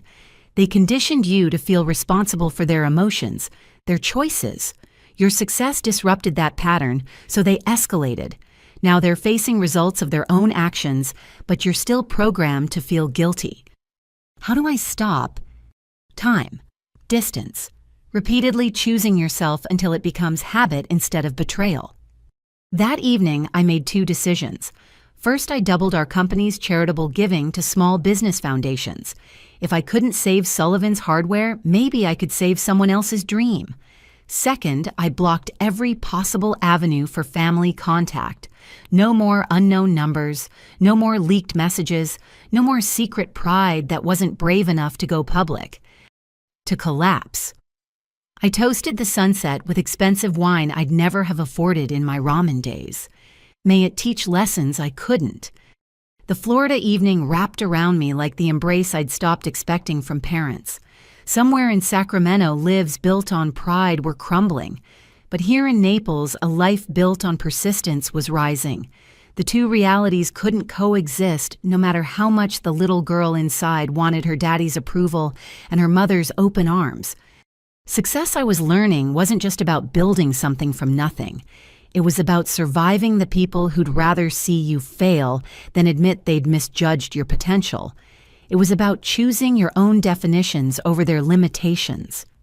The Pelicans settled for the night as stars emerged over calm waters. My phone buzzed with congratulations and opportunities, while my childhood home sat empty on the market. Marcus faced trial while I faced a future unlimited by their expectations.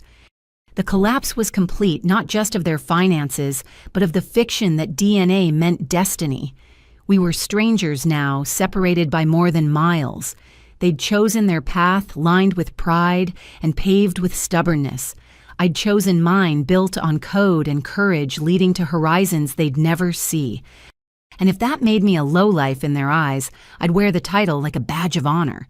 Better a successful lowlife than a failure at fitting into boxes too small for dreams.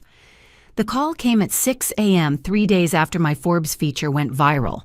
My phone lit up with a New York number I didn't recognize, but the voice was unmistakable Jane Chen, editor-in-chief of Tech Entrepreneur magazine. "Polly, I hope I'm not calling too early. I'm in Singapore and time zones are a nightmare." "I'm always up early," I said, already padding to my office. "What can I do for you?" "It's more what we want to do for you. We're featuring you on next month's cover. The Dropout Who Built an Empire, How Polly Vanderbilt Revolutionized Remote Work. Can we schedule an interview?" Cover story. The same magazine I'd hidden in my backpack at Stanford, dreaming of someday building something worthy of their pages. Now they wanted my face on newsstands nationwide. I'd be honored. The interview happened 2 days later, Jane flying to Naples personally. We talked for hours on my deck, diving deep into the technical innovations, the business model, the future of work. She carefully avoided family questions until the very end. "Your bio mentioned Stanford dropout, but not much else about your background. Care to elaborate?" "I come from small business owners," I said carefully. "My father ran a hardware store. That's where I first noticed inventory inefficiencies that sparked quantum logic's core concept." True enough to print, vague enough to protect, but Jane was sharper than that. "Hardware stores are struggling nationwide. Is your father still operating?" "No comment on family business," I said firmly. She nodded, respecting the boundary. "Let's talk about your charitable foundation instead." The photo shoot was surreal. Professional makeup artists transforming my beach casual look into power CEO polish. Wardrobe stylists debating between approachable genius and force of nature. We settled on simple elegance, a white blazer against the ocean backdrop code visible on my laptop screen. "You're a natural," the photographer said. "Most tech CEOs freeze up. You look like you belong here." Because I'd earned it, I thought. Every pixel of this moment paid for in sleepless nights and rejected pitches. "The article hits stands in 2 weeks, Jane promised as her team packed up. "Prepare for your life to change." More than building a $20 million company. That was business success. This is cultural impact. You're about to become the face of a movement. She was right. The magazine leaked the cover early and social media exploded. Dropout CEO trended for 3 days. LinkedIn crashed my inbox with connection requests. Competitors suddenly wanted friendly chats about potential partnerships. But it was the hometown reaction that cut deepest. "Have you seen this?" Rosa forwarded a link during our morning call. The Sacramento Bee had picked up the story. Local Stanford dropout makes tech entrepreneur cover.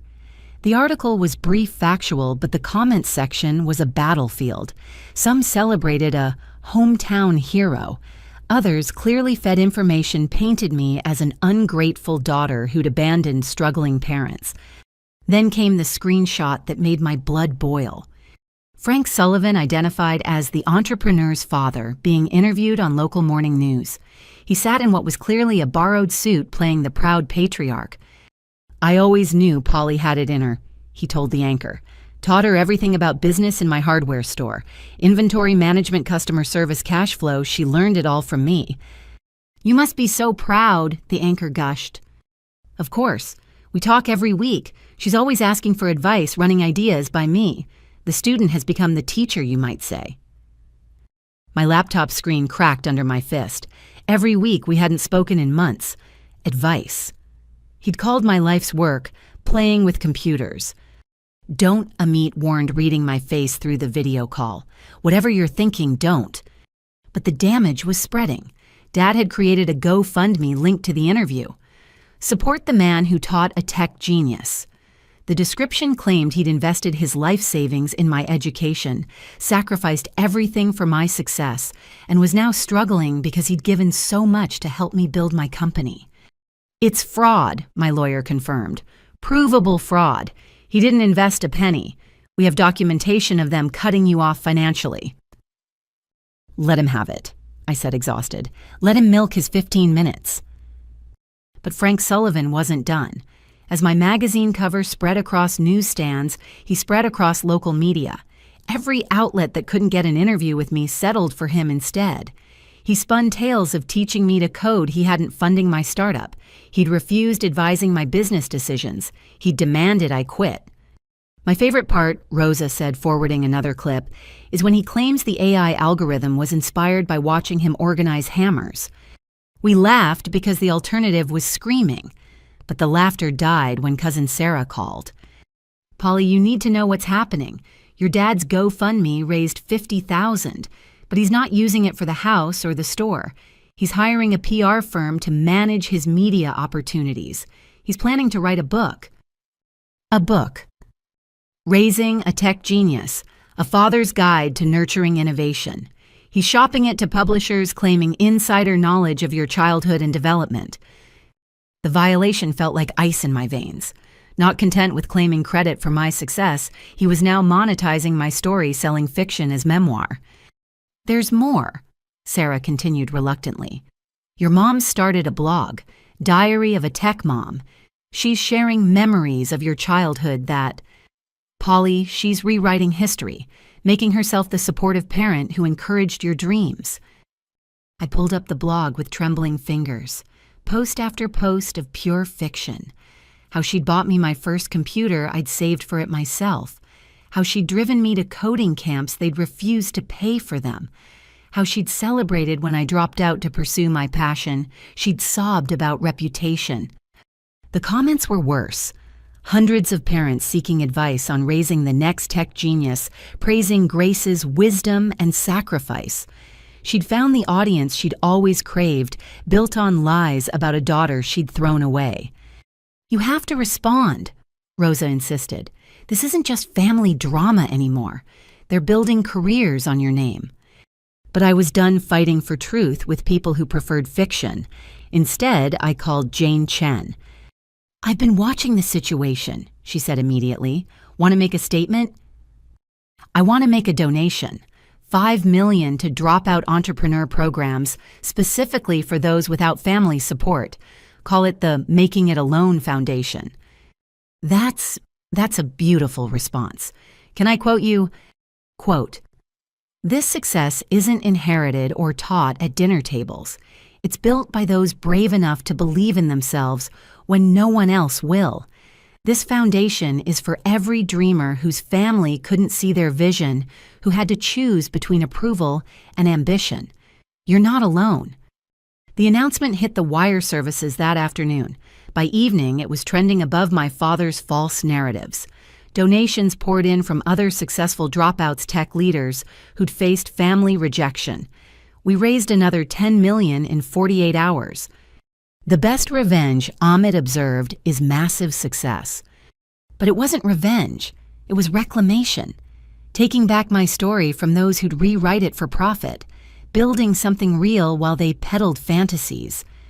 The magazine cover arrived at my door in a protective sleeve. There I stood against the Naples sunset code visible on my screen eyes, focused on a horizon my parents could never reach. The headline read, Self-Made, the Future of Tech Leadership. Self-made. No borrowed pride, no claimed credit, no family folklore. Just a woman who'd built an empire despite those who'd tried to keep her small. That night, I hosted a beach barbecue for my remote team members who'd flown in for a quarterly meetup. We toasted marshmallows and market valuations, shared stories of obstacles overcome. David talked about his parents' rejection. Rosa described her chosen family, each of us carrying scars from those who couldn't love us successful. To making it alone, we toasted as stars emerged. To making it together, I corrected looking at these brilliant people who'd believed in my vision when my blood relatives couldn't. My phone buzzed with a final insult. Dad's book had found a publisher, a small press specializing in inspirational family stories. But beneath the notification was something better. 3 dropout entrepreneurs had already received full funding from our foundation. Young dreamers who wouldn't have to choose between family and future. You know what the magazine should have said? Rosa mused, wine-warm and philosophical. What? The daughter who built an empire. Despite her parents, then used it to help others escape theirs. Too long for a headline, I laughed. Truth usually is, she replied. The waves agreed, washing away footprints in sand, like time washing away the power of old wounds. Somewhere my parents were selling stories about a daughter they'd never truly known. But here, under stars and possibility, the real story continued, written by the lowlife who'd risen higher than their love could reach. The video call invitation came through official channels my lawyer, forwarding what he called the most interesting meeting request of his career. 15 family members wanted a virtual intervention organized by Aunt Martha and Cousin Sarah. The subject line read, "Family Reconciliation Discussion." "You don't have to do this," Rosa advised, reviewing the attendee list. "These people watched you get thrown out and said nothing." But curiosity won. 3 months after the magazine cover after Dad's book flopped, spectacularly turns out, lying about easily verifiable facts doesn't sell after Mom's blog got exposed as fiction by tech journalists who actually fact-checked they wanted to talk. I logged in from my office, ocean calm behind me. The Brady Bunch grid of faces that appeared looked like a casting call for suburban guilt. Aunt Martha commanded the center square. My parents flanked her like reluctant prisoners. Cousins, uncles, and aunts filled the remaining boxes, their expressions ranging from curious to uncomfortable. "Thank you for joining us, Polly," Martha began formally. "We've called this meeting because the family needs closure." Closure. I kept my voice neutral. Interesting word choice. "Let's not pretend," Uncle Robert interjected, his mortgage broker pompousness intact. "We all know why we're here. Your parents made mistakes, but this public feuding needs to stop." "I haven't publicly feuded with anyone. I've built a company and stayed silent while they sold lies." About that, Cousin Jessica leaned forward, her pediatrician instincts kicking in. "We've been comparing notes. The stories don't add up. Dad, Aunt Grace want to explain." The silence stretched until Mom cracked. "We were hurt. Polly succeeded without us, hid it from us, made us look like fools. So yes, we may have embellished our involvement." Embellished. I laughed sharp and bitter. "You claimed you taught me to code. You said you invested in my company. You wrote a book about raising me that's complete fiction." "The publisher's threatening to sue," Dad muttered the first words he'd spoken. "Apparently fact-checking matters."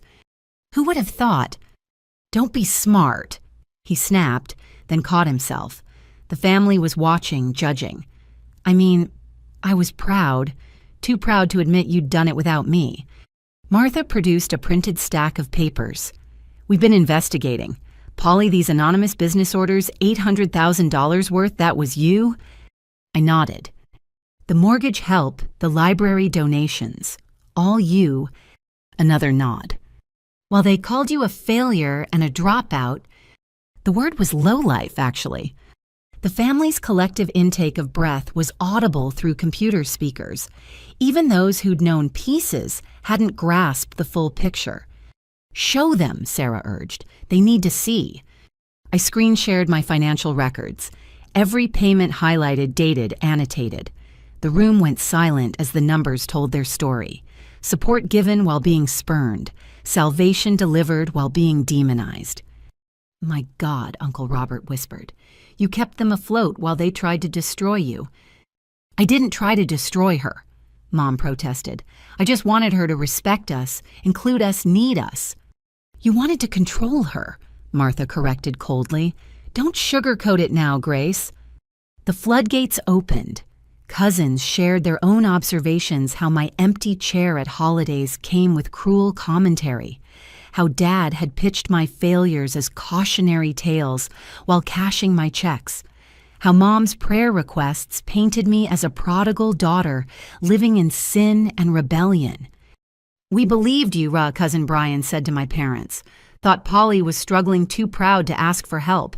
Meanwhile, she was building an empire and secretly saving your asses." Language. Mom huffed, but her heart wasn't in it. "We owe you an apology," Jessica said firmly. "All of us who stood by and let them trash you, who believed their version without questioning it." One by one, family members offered variations of regret. some genuine, others performative, but the gesture mattered. The truth was finally centered in our family narrative. Then Dad cleared his throat. I suppose I owe, that is to say— Just say it, Frank, Martha commanded. His face worked through emotions like a slot machine before landing on something raw. I was wrong, dead wrong, about everything. You're not a lowlife, you're everything I wished I could be, and that terrified me. The admission hung between us 30 years of patriarchal pride deflating in real time. I know, I said simply, but knowing doesn't undo the damage. What would, Mom asked desperately, what would make this right? I'd prepared for this moment, documents ready. First, public retractions. Every interview, every blog post, every false claim corrected publicly. Second, cease all media appearances about me. No more riding my coattails. Third, therapy. Real therapy, not church counseling. Deal with why you needed to tear me down to feel big. And then we can be family again, hope-colored Mom's voice. Then we can see. Trust rebuilds slowly, if at all. I'm not promising anything except to stop actively avoiding you. That's fair, Martha declared before my parents could protest. More than fair, frank grace. They nodded, beaten down by truth and witnesses. But I wasn't done. One more thing, Marcus. He's still awaiting trial, Dad said quietly. I know, I'm not pressing charges on the condition he gets help, real help. Therapy, addiction, counseling, job training, the works. But if he comes near my company again, that deal's void. You'd do that after what he did? Mom's tears were flowing now. I'm doing it for the brother who taught me to ride a bike, not the one who tried to steal my future. That person might still exist under all the Goldman Sachs toxicity. The call wrapped with awkward promises to stay in touch and do better. I closed my laptop feeling drained but oddly lighter. The reckoning had come not through courts or revenge, but through simple truth-telling in front of witnesses. How do you feel? Rosa asked later as we debriefed over wine. Like I just performed an exorcism. The demons are out, but the house still needs cleaning. She raised her glass. To emotional demolition and careful reconstruction. The next weeks brought cautious progress. Dad's publisher-mandated retraction made small headlines. Mom's blog quietly disappeared. The family group chat, which I'd been excluded from for years, suddenly included me again, though I kept notifications off. Marcus wrote from jail, a real letter handwritten probably because attorneys vetted emails. It was rambling raw, but contained something I'd never expected: accountability. I was drowning and grabbed the nearest thing to stay afloat: you. The successful one. The one who escaped what I was too weak to leave. I'm sorry doesn't cover it, but it's where I'm starting. I filed it with other documents of this strange journey, evidence that people could change even if relationships couldn't return to what they'd never truly been. You know what's funny? I told my Pelican audience one morning. They spent so much energy trying to claim credit for who I became. But in a twisted way, they're right. I am who I am because of them, because I had to become someone who could survive them. The Pelicans offered no judgment, only presence. Much like my chosen family, the team that had believed in my vision when blood relatives couldn't see past their own reflections. The reckoning hadn't brought the movie moment of tearful reunions and instant healing. Instead, it delivered something more valuable: clarity.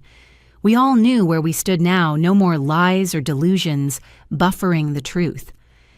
My parents had chosen pride until consequences made honesty cheaper. The family had chosen comfort until discomfort became unbearable. And I'd chosen myself again and again until the choice became as natural as breathing salt air and building dreams on solid code instead of shifting sand. Forward. I told the sunrise, not back to what was, but forward to what could be. A relationship with family that might never be close but could perhaps be civil.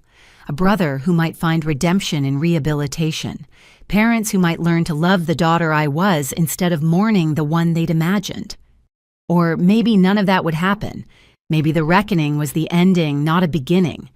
Either way, I'd spoken my truth in front of witnesses, set my boundaries in clear terms, and offered more grace than was required. The rest was up to them, and for the first time in my life, I was genuinely okay with not controlling the outcome. My empire was built, my chosen family was solid, my future was bright. Let them figure out their own. The legal documents arrived by courier on a Tuesday morning that had started like any other. I was reviewing code on my deck Pelicans, gossiping nearby when the doorbell shattered the peace. The package required signature formal and heavy with the weight of official business. Inside, my parents' attempt at reconciliation came with strings attached, legal strings wrapped in lawyer language, but clear in intent. They were offering to formally acknowledge my success, publicly support my business, and retract all false claims. In exchange, they wanted monthly financial support, healthcare coverage, and a percentage of future profits. They're negotiating forgiveness, I told my lawyer over video call, disgust and disbelief warring in my voice. It's worse than that, Harrison replied, adjusting his glasses. Page 12, subsection C, they're also demanding a seat on your board of directors. For Frank, rotating position between your parents. They claim it's to maintain family involvement in the family business. My family business, that they rejected, mocked, and tried to steal. The same. They've also included a fascinating clause about Marcus. He flipped pages. Upon his release, guaranteed employment at Quantum Logic at a senior-level salary, no less than $200,000 annually. I laughed until tears came, then laughed some more. The audacity was almost admirable. Even facing bankruptcy and humiliation, they couldn't stop trying to control my success. Draft a counteroffer, I said once I'd recovered. I'll give them what they actually need, not what their pride demands. The counteroffer was simple. I'd pay off their existing debts, mortgage, credit cards, the failed business loans. One-time payment to clear the slate. Additionally, they'd receive a modest monthly allowance enough for basics, not luxury. Healthcare would be covered through a trust. The conditions were non-negotiable. Complete no-contact order. No mention of me, my company, or any connection to my success. No media appearances, no books, no blogs, no casual name-dropping at church. They'd sign NDAs so comprehensive their own shadows would need clearance to follow them. It's generous, Harrison observed. More than they deserve. It's freedom, I corrected. Mine, not theirs. While awaiting their response, life continued its upward trajectory. We closed Series B funding at $100 million valuation. The team expanded to 50 employees across 15 countries. Forbes wanted a follow-up feature. TED Talk invitations piled up. But between triumphs, I monitored the family situation through Sarah's updates. The parents had hired new lawyers, ambulance chasers, who promised big payouts from ungrateful children. Uncle Robert reported they'd pitched their story to reality TV producers. Aunt Martha mentioned Mom's attempt to start another blog under a pseudonym. They're getting desperate, Sarah warned. Dad's been telling people you're mentally unstable, that success corrupted you. Mom's claiming you joined a cult in Florida. A cult of one impressive. Polly, I'm serious, they're escalating. She was right.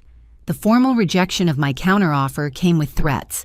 If I didn't accept their original terms, they'd go public with the real story. How I'd stolen ideas from Dad's hardware store, how I'd manipulated and abandoned family, how my success was built on their sacrifices. Let them, I told Harrison. I'm done negotiating with terrorists even if they share my DNA. But Frank had one more card to play. The call came at 3 a.m. from the Sacramento County Jail. Your father's been arrested, the officer explained. Public intoxication and vandalism. He listed you as emergency contact. I'm not... He defaced a Big Mart. Spray-painted, "My daughter owns a tech company" across their loading dock. Then tried to break into what used to be his store. Kept saying his successful daughter would bail him out. I hung up without responding. Let him sit. Let him face consequences without my intervention. But Mom wasn't done either. Her desperation took a different form, showing up at my Florida door at sunrise, having somehow acquired my address. "We need to talk," she announced, haggard and travel-worn. "We needed to talk 5 years ago. Now we need lawyers and distance. I'm your mother." "You were. Then you chose to be my enemy. You don't get to switch back because bankruptcy's uncomfortable." She crumbled on my doorstep designer purse bought during the brief GoFundMe windfall, clutched like armor. "What do you want from us? We've apologized. We've admitted fault. What more?" "I wanted parents who could love me without conditions. That ship sailed, hit an iceberg, and sank. Now I want peace. Sign the papers, take the offer, and disappear." The offer's insulting. A monthly allowance like we're children. No involvement in the company we inspired. Inspired. I stepped outside, closing the door behind me. You know what you inspired. The determination to succeed despite you. The strength to build without approval. The wisdom to recognize that DNA doesn't equal loyalty. Sign the papers or don't, but get off my property. She left in a rental car, but not before making a scene for my neighbors. The next day, local news picked up the story. Tech CEO heartlessly rejects desperate mother. They'd filmed her breakdown, edited for maximum sympathy. I responded with receipts. Every anonymous payment published. Every rejected reconciliation attempt documented. The full counteroffer released, showing exactly how generous I'd been to people who'd contributed nothing but pain to my success. Public opinion split predictably. Some sided with family values, unable to imagine cutting off parents. Others recognized the pattern of abuse, the attempt to monetize reconciliation. "You're trending again," Amit noted during our team call. "At least it's catchy." The final straw came when Frank, released on bail, did a podcast interview with a men's rights activist. He spun tales of being victimized by his successful daughter, claimed reverse sexism, and announced he was writing another book, When Daughters Become Tyrants, A Father's Tale. "Enough," I declared to Harrison. "No more offers, no more negotiations. Cut them off completely." What about Marcus? My brother's trial had concluded. 3 years probation, community service, mandatory counseling. He'd written again this time, showing genuine progress, discussing the therapy revelations about golden child syndrome and family dysfunction. Marcus gets a separate deal. Rehab support job training assistance, but no position at my company. He rebuilds elsewhere, proves himself without my name attached. And your parents get nothing. They made their choice. The legal documents I signed that afternoon were different from their demands. Restraining orders, cease and desist declarations, the formal legal equivalent of "leave me alone forever." "It's final then?" Rosa asked as we processed the paperwork. "It was final when they threw me out. This is just paperwork catching up to reality." That evening, I sat on my beach as sunset painted the sky in shades of release. My phone buzzed with business new contracts, team celebrations, opportunities that multiplied like my parents' lies never could. The empire I'd built stood strong, unshaken by their attempts to claim or destroy it. "You know what the saddest part is?" I asked the Pelicans. "I would have given them everything. Not control, not credit, but comfort, security, a chance to enjoy my success without earning it. All they had to do was love me as I am." But they couldn't. Their love came with terms and conditions, purchase orders, and ownership claims. They wanted a subsidiary, not a daughter, a revenue stream, not a relationship. The offer they'd rejected would have given them dignity in defeat. The restraining orders gave them only distance. But that distance was what I needed, an ocean of it, legally enforced, emotionally necessary. To boundaries, I toasted the sunset with sparkling water. To the beautiful, necessary cruelty of protecting yourself from those who should have protected you. Tomorrow would bring new challenges, opportunities, growth. My company would continue innovating. My chosen family would continue supporting. My life would continue expanding beyond the small, bitter borders my birth family had tried to enforce. And somewhere in Sacramento, 2 people who'd had every chance would face the poverty of their choices. Not because I was cruel, but because I was done being kind to those who saw kindness as weakness, success as theft, and love as something to be leveraged for profit. The pelicans settled for the night as stars emerged. My empire glowed with possibility, while my parents' world shrank to the size of their stubbornness. They'd wanted to negotiate forgiveness to put a price tag on peace. Instead, they'd learned the hardest lesson of all. Some things can't be bought back once they're broken. Some bridges once burned light the way forward instead of back. And some daughters once called lowlife rise too high to ever come down to their level again. The courtroom in Sacramento felt smaller than my childhood bedroom, packed with reporters, family members, and curious onlookers who'd followed the saga through social media. I sat in the back row, having flown in against my lawyer's advice. Some disasters demanded witnessing. Frank Sullivan versus Quantum Logic Solutions had become the tech world's favorite family drama.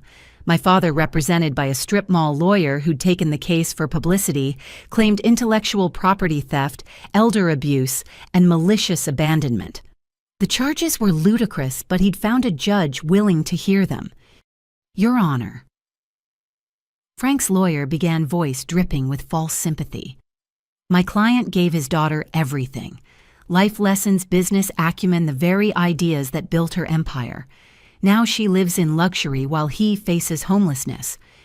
Harrison stood smoothly. Defense moves for immediate dismissal. We have documented evidence that Mr. Sullivan cut off contact with Ms. Vanderbilt years before Quantum Logic's founding.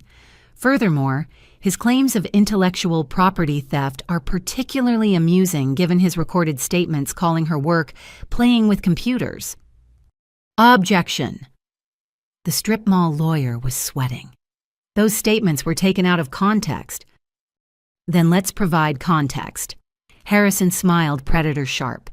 Exhibit A through Z, literally 26 pieces of evidence documenting Mr. Sullivan's rejection of his daughter, his attempted extortion, and his public defamation. What followed was the systematic destruction of every lie my parents had built. Security footage of them trying to steal my company, emails demanding controlling interest, the attempted blackmail. Dad's face progressed from red to purple, to a concerning shade of gray as his own words condemned him. Mr. Sullivan. The judge finally addressed him directly.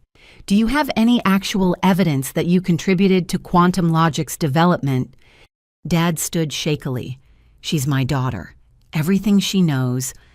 That's not evidence, Mr. Sullivan. That's entitlement. The gallery tittered. Mom, sitting behind Dad, dabbed at tears that looked real for once. Your Honor, Harrison continued, we'd like to present Ms. Vanderbilt's full documentation of financial support provided to her parents after they disowned her. The numbers scrolled on the courtroom screen. 800,000 in anonymous orders, 43,000 in mortgage assistance, 60,000 to the library that employed Mom. Gasps rippled through the room as the total exceeded $1 million. She gave us charity to control us. Dad exploded, lawyer grabbing his arm. She gave you lifelines while you called her a lowlife, the judge corrected coldly. I've seen enough. This case isn't just dismissed. It's an embarrassment to my courtroom. But the real drama came during the break. Frank, desperate and defeated, cornered me in the hallway. You've destroyed us, he hissed. Happy now. I'm free now, I corrected. You destroyed yourselves. Your mother's on antidepressants. I'm unemployable. Marcus might go to prison. This is what you wanted. I wanted parents who could love me without conditions. You wanted a daughter you could control. We both lost. His mask finally shattered completely, revealing not the hardware store owner who'd taught me to use tools, but a bitter man who'd mistaken ownership for love. You were supposed to need us, stay close, be grateful, not this. Not successful. Not superior. The word exploded from him like a confession. You made me feel small, Polly, my own daughter making me feel worthless. There it was, the root of everything.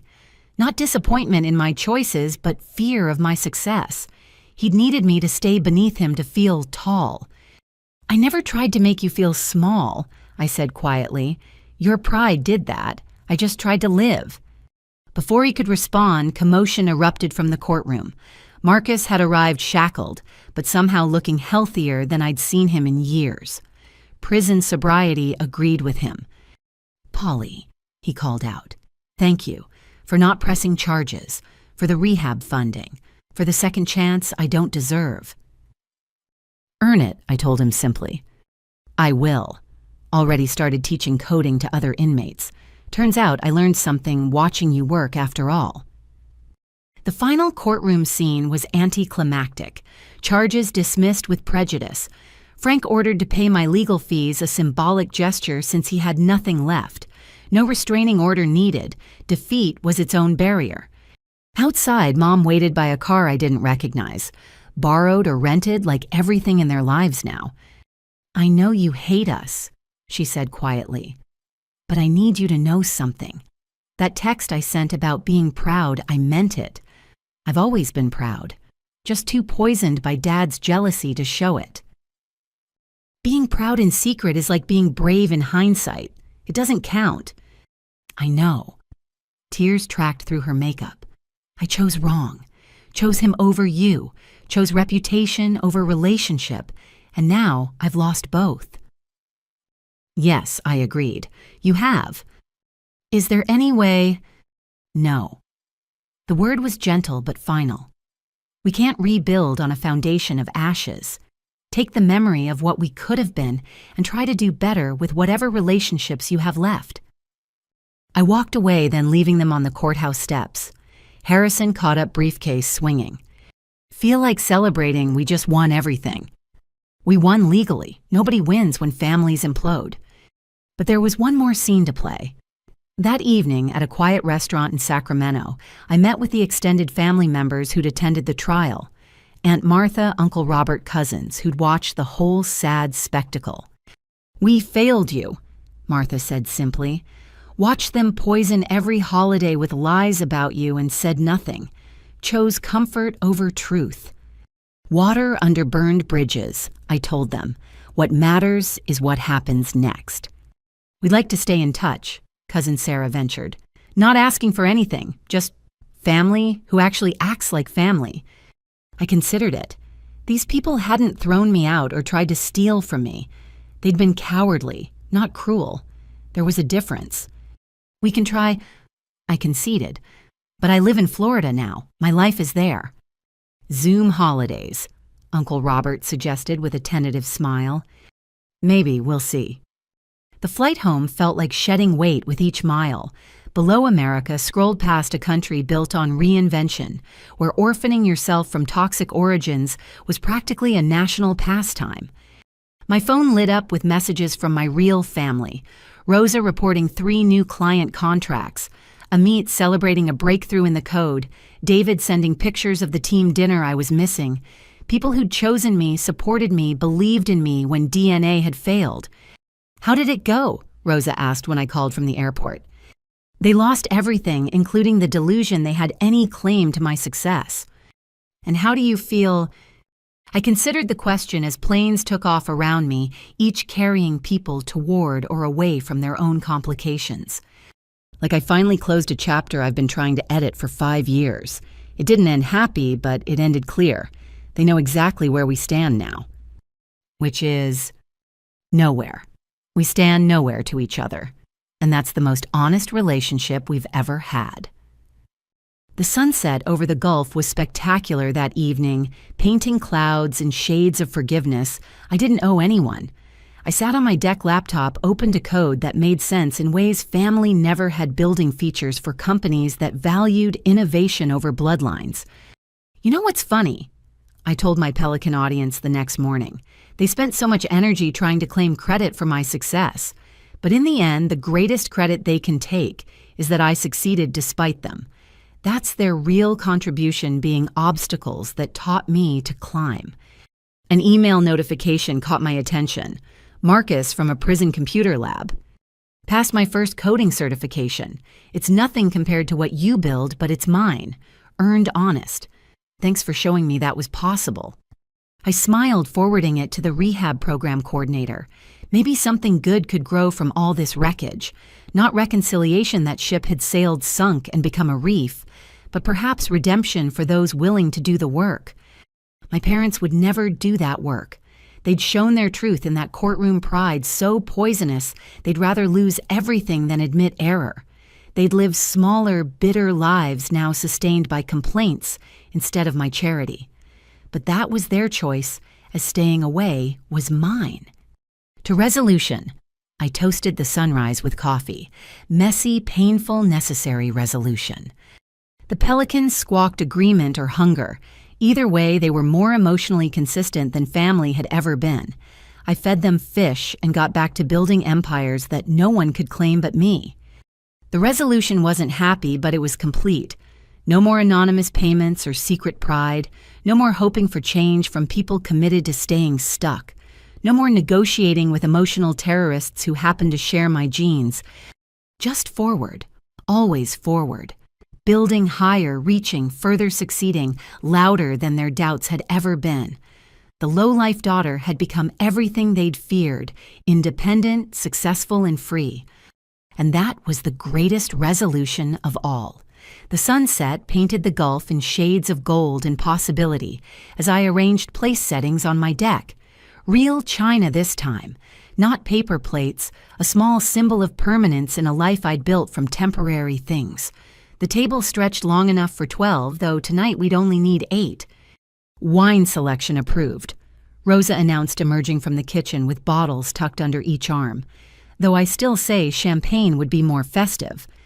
This isn't that kind of celebration, I reminded her, adjusting the centerpiece of Florida wildflowers. It's just dinner. But we both knew it was more than that. Tonight marked 1 year since the courtroom finale, 1 year of chosen silence with the people who'd raised me. More importantly, it marked new beginnings for those brave enough to claim them. The first to arrive was Marcus, not in shackles or stolen suits, but in honest clothes, bought with honest money. His probation officer had become his biggest cheerleader after watching him transform from entitled banker to humble student. The coding boot camp he'd completed was just the beginning. Now he taught basic computer skills at the community center, paying forward what he'd learned. "Hey, sis," he said, simply holding out a bottle of sparkling cider, 18 months sober. "Proud of you," I replied, meaning it. We'd never be close too much water under burned bridges, but we could be cordial. He'd done the work to earn that much. Aunt Martha arrived next with Uncle Robert carrying a homemade pie that smelled like childhood Thanksgivings before everything went wrong. They'd become regular video call fixtures, rebuilding connection through pixels before attempting it in person. "Your mother would die if she knew we were here," Martha said, then caught herself. "Sorry, I shouldn't." "It's okay. How is she?" "Existing. They both are. Moved into a senior apartment complex, living on Social Security and stubbornness. Frank found work as a part-time cashier. Grace volunteers at the food bank she used to donate to." I nodded, feeling nothing. Not satisfaction at their fall, not guilt for my absence. Just nothing. The opposite of love wasn't hate, it was indifference, and I'd finally achieved it. Sarah and her new husband arrived as the sun touched the horizon. She'd sent wedding invitations to everyone, including my parents, but they'd refused to attend if I was there.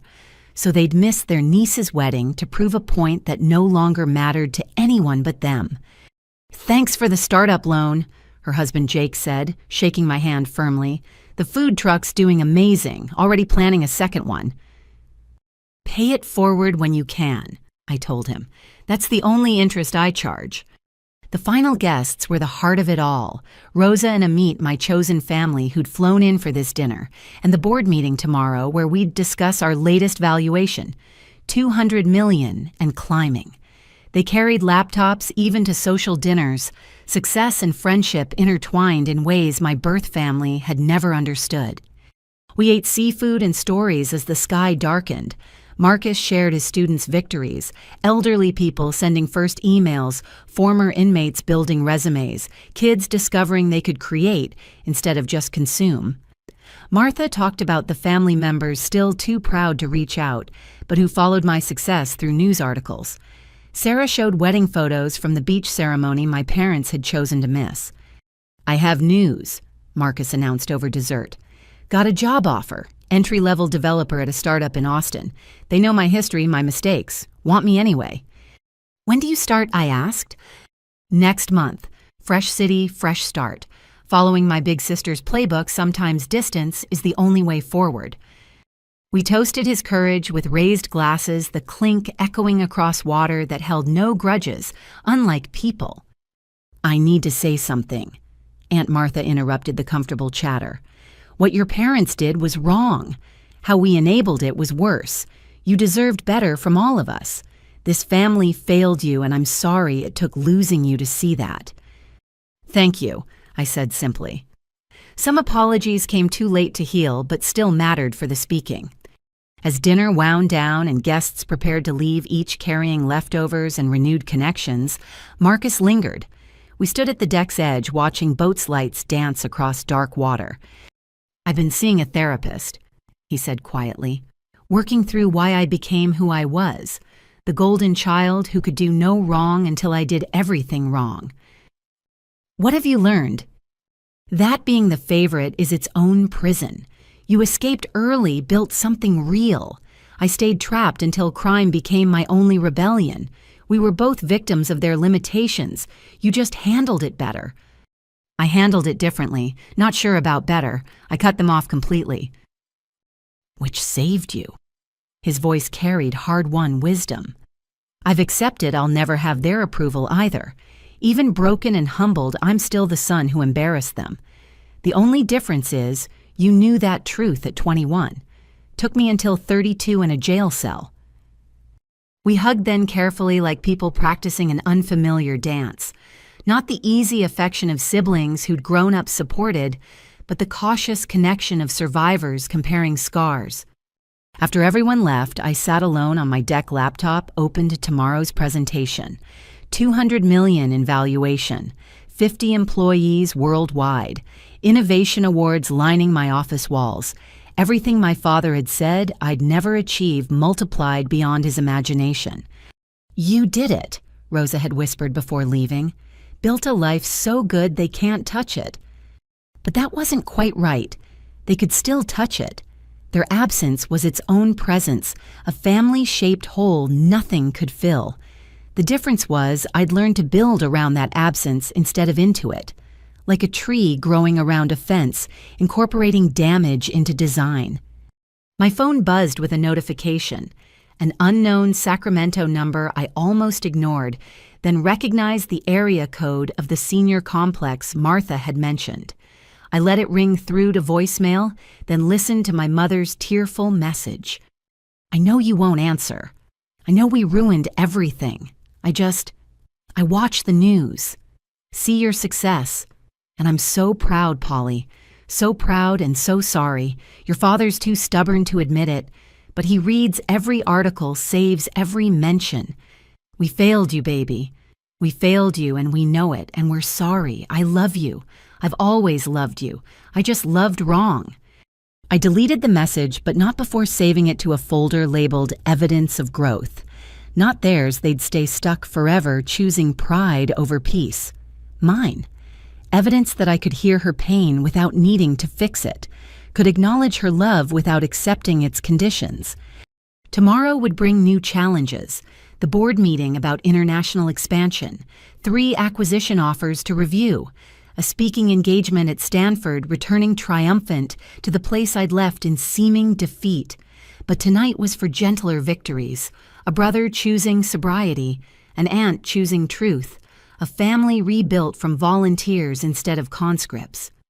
I opened my laptop and began typing. To those wondering if success is worth losing family over, you're asking the wrong question. The question is whether staying small is worth keeping people who only love you limited. The answer, learned through pain, but earned through persistence, is no.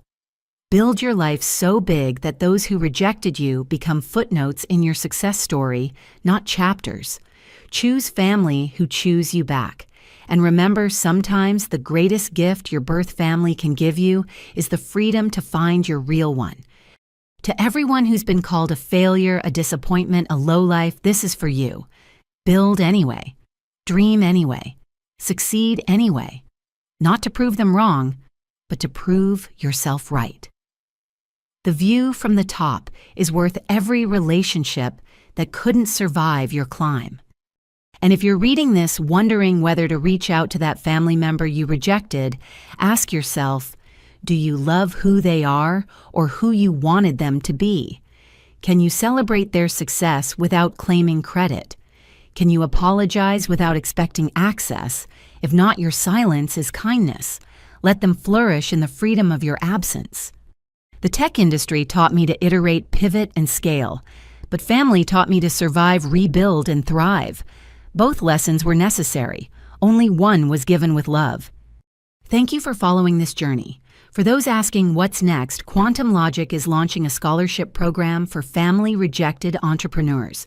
Because success shouldn't require approval, and dreams shouldn't depend on DNA. Like this post, if you've ever been called too ambitious. Comment with your own story of building despite doubters. Subscribe to follow our international expansion. And share this with anyone who needs to hear that family isn't about blood. It's about who shows up when you're building something from nothing. Remember, you're not obligated to stay small to make others comfortable. You're not required to dim your light because it blinds those who chose darkness. And you're definitely not a lowlife for choosing growth over groupthink. From my beach house office, where pelicans judge me less than parents did, this is Polly Vanderbilt, CEO of Quantum Logic Solutions, former family disappointment, current builder of empires. Thanks for believing in the journey. The best is yet to come.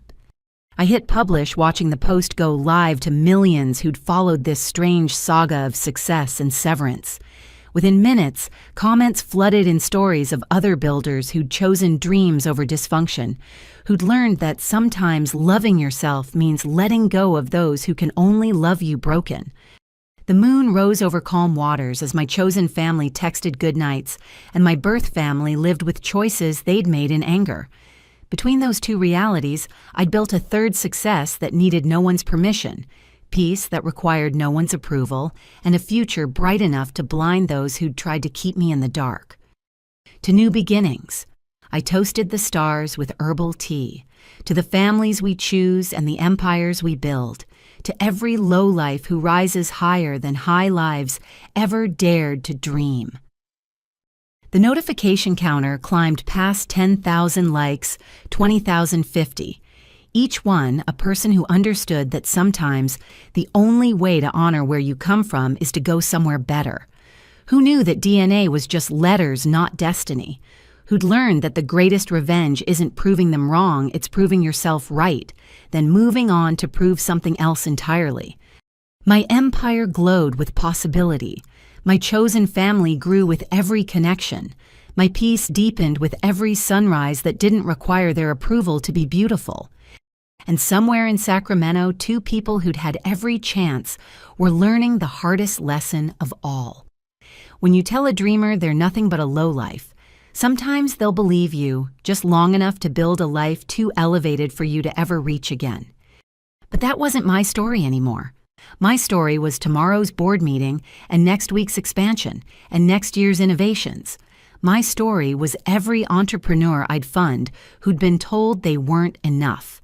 My story was proving that families are built on choice, not chromosomes, and that the best beginnings often require the hardest endings. From my deck overlooking endless ocean, I closed my laptop and breathed salt air that tasted like freedom. The pelicans had long since gone to roost, but I stayed up watching stars that didn't care about my parents' opinions, waves that wouldn't stop for anyone's approval. Tomorrow would bring new challenges and greater successes. But tonight I sat with the quiet victory of surviving those who should have supported me, of building higher than their love could reach, of becoming everything they'd feared and more than they'd ever imagined. The lowlife had risen. The empire was built. The future stretched ahead, unlimited by their limitations, undefined by their definitions. And that was the greatest success of all.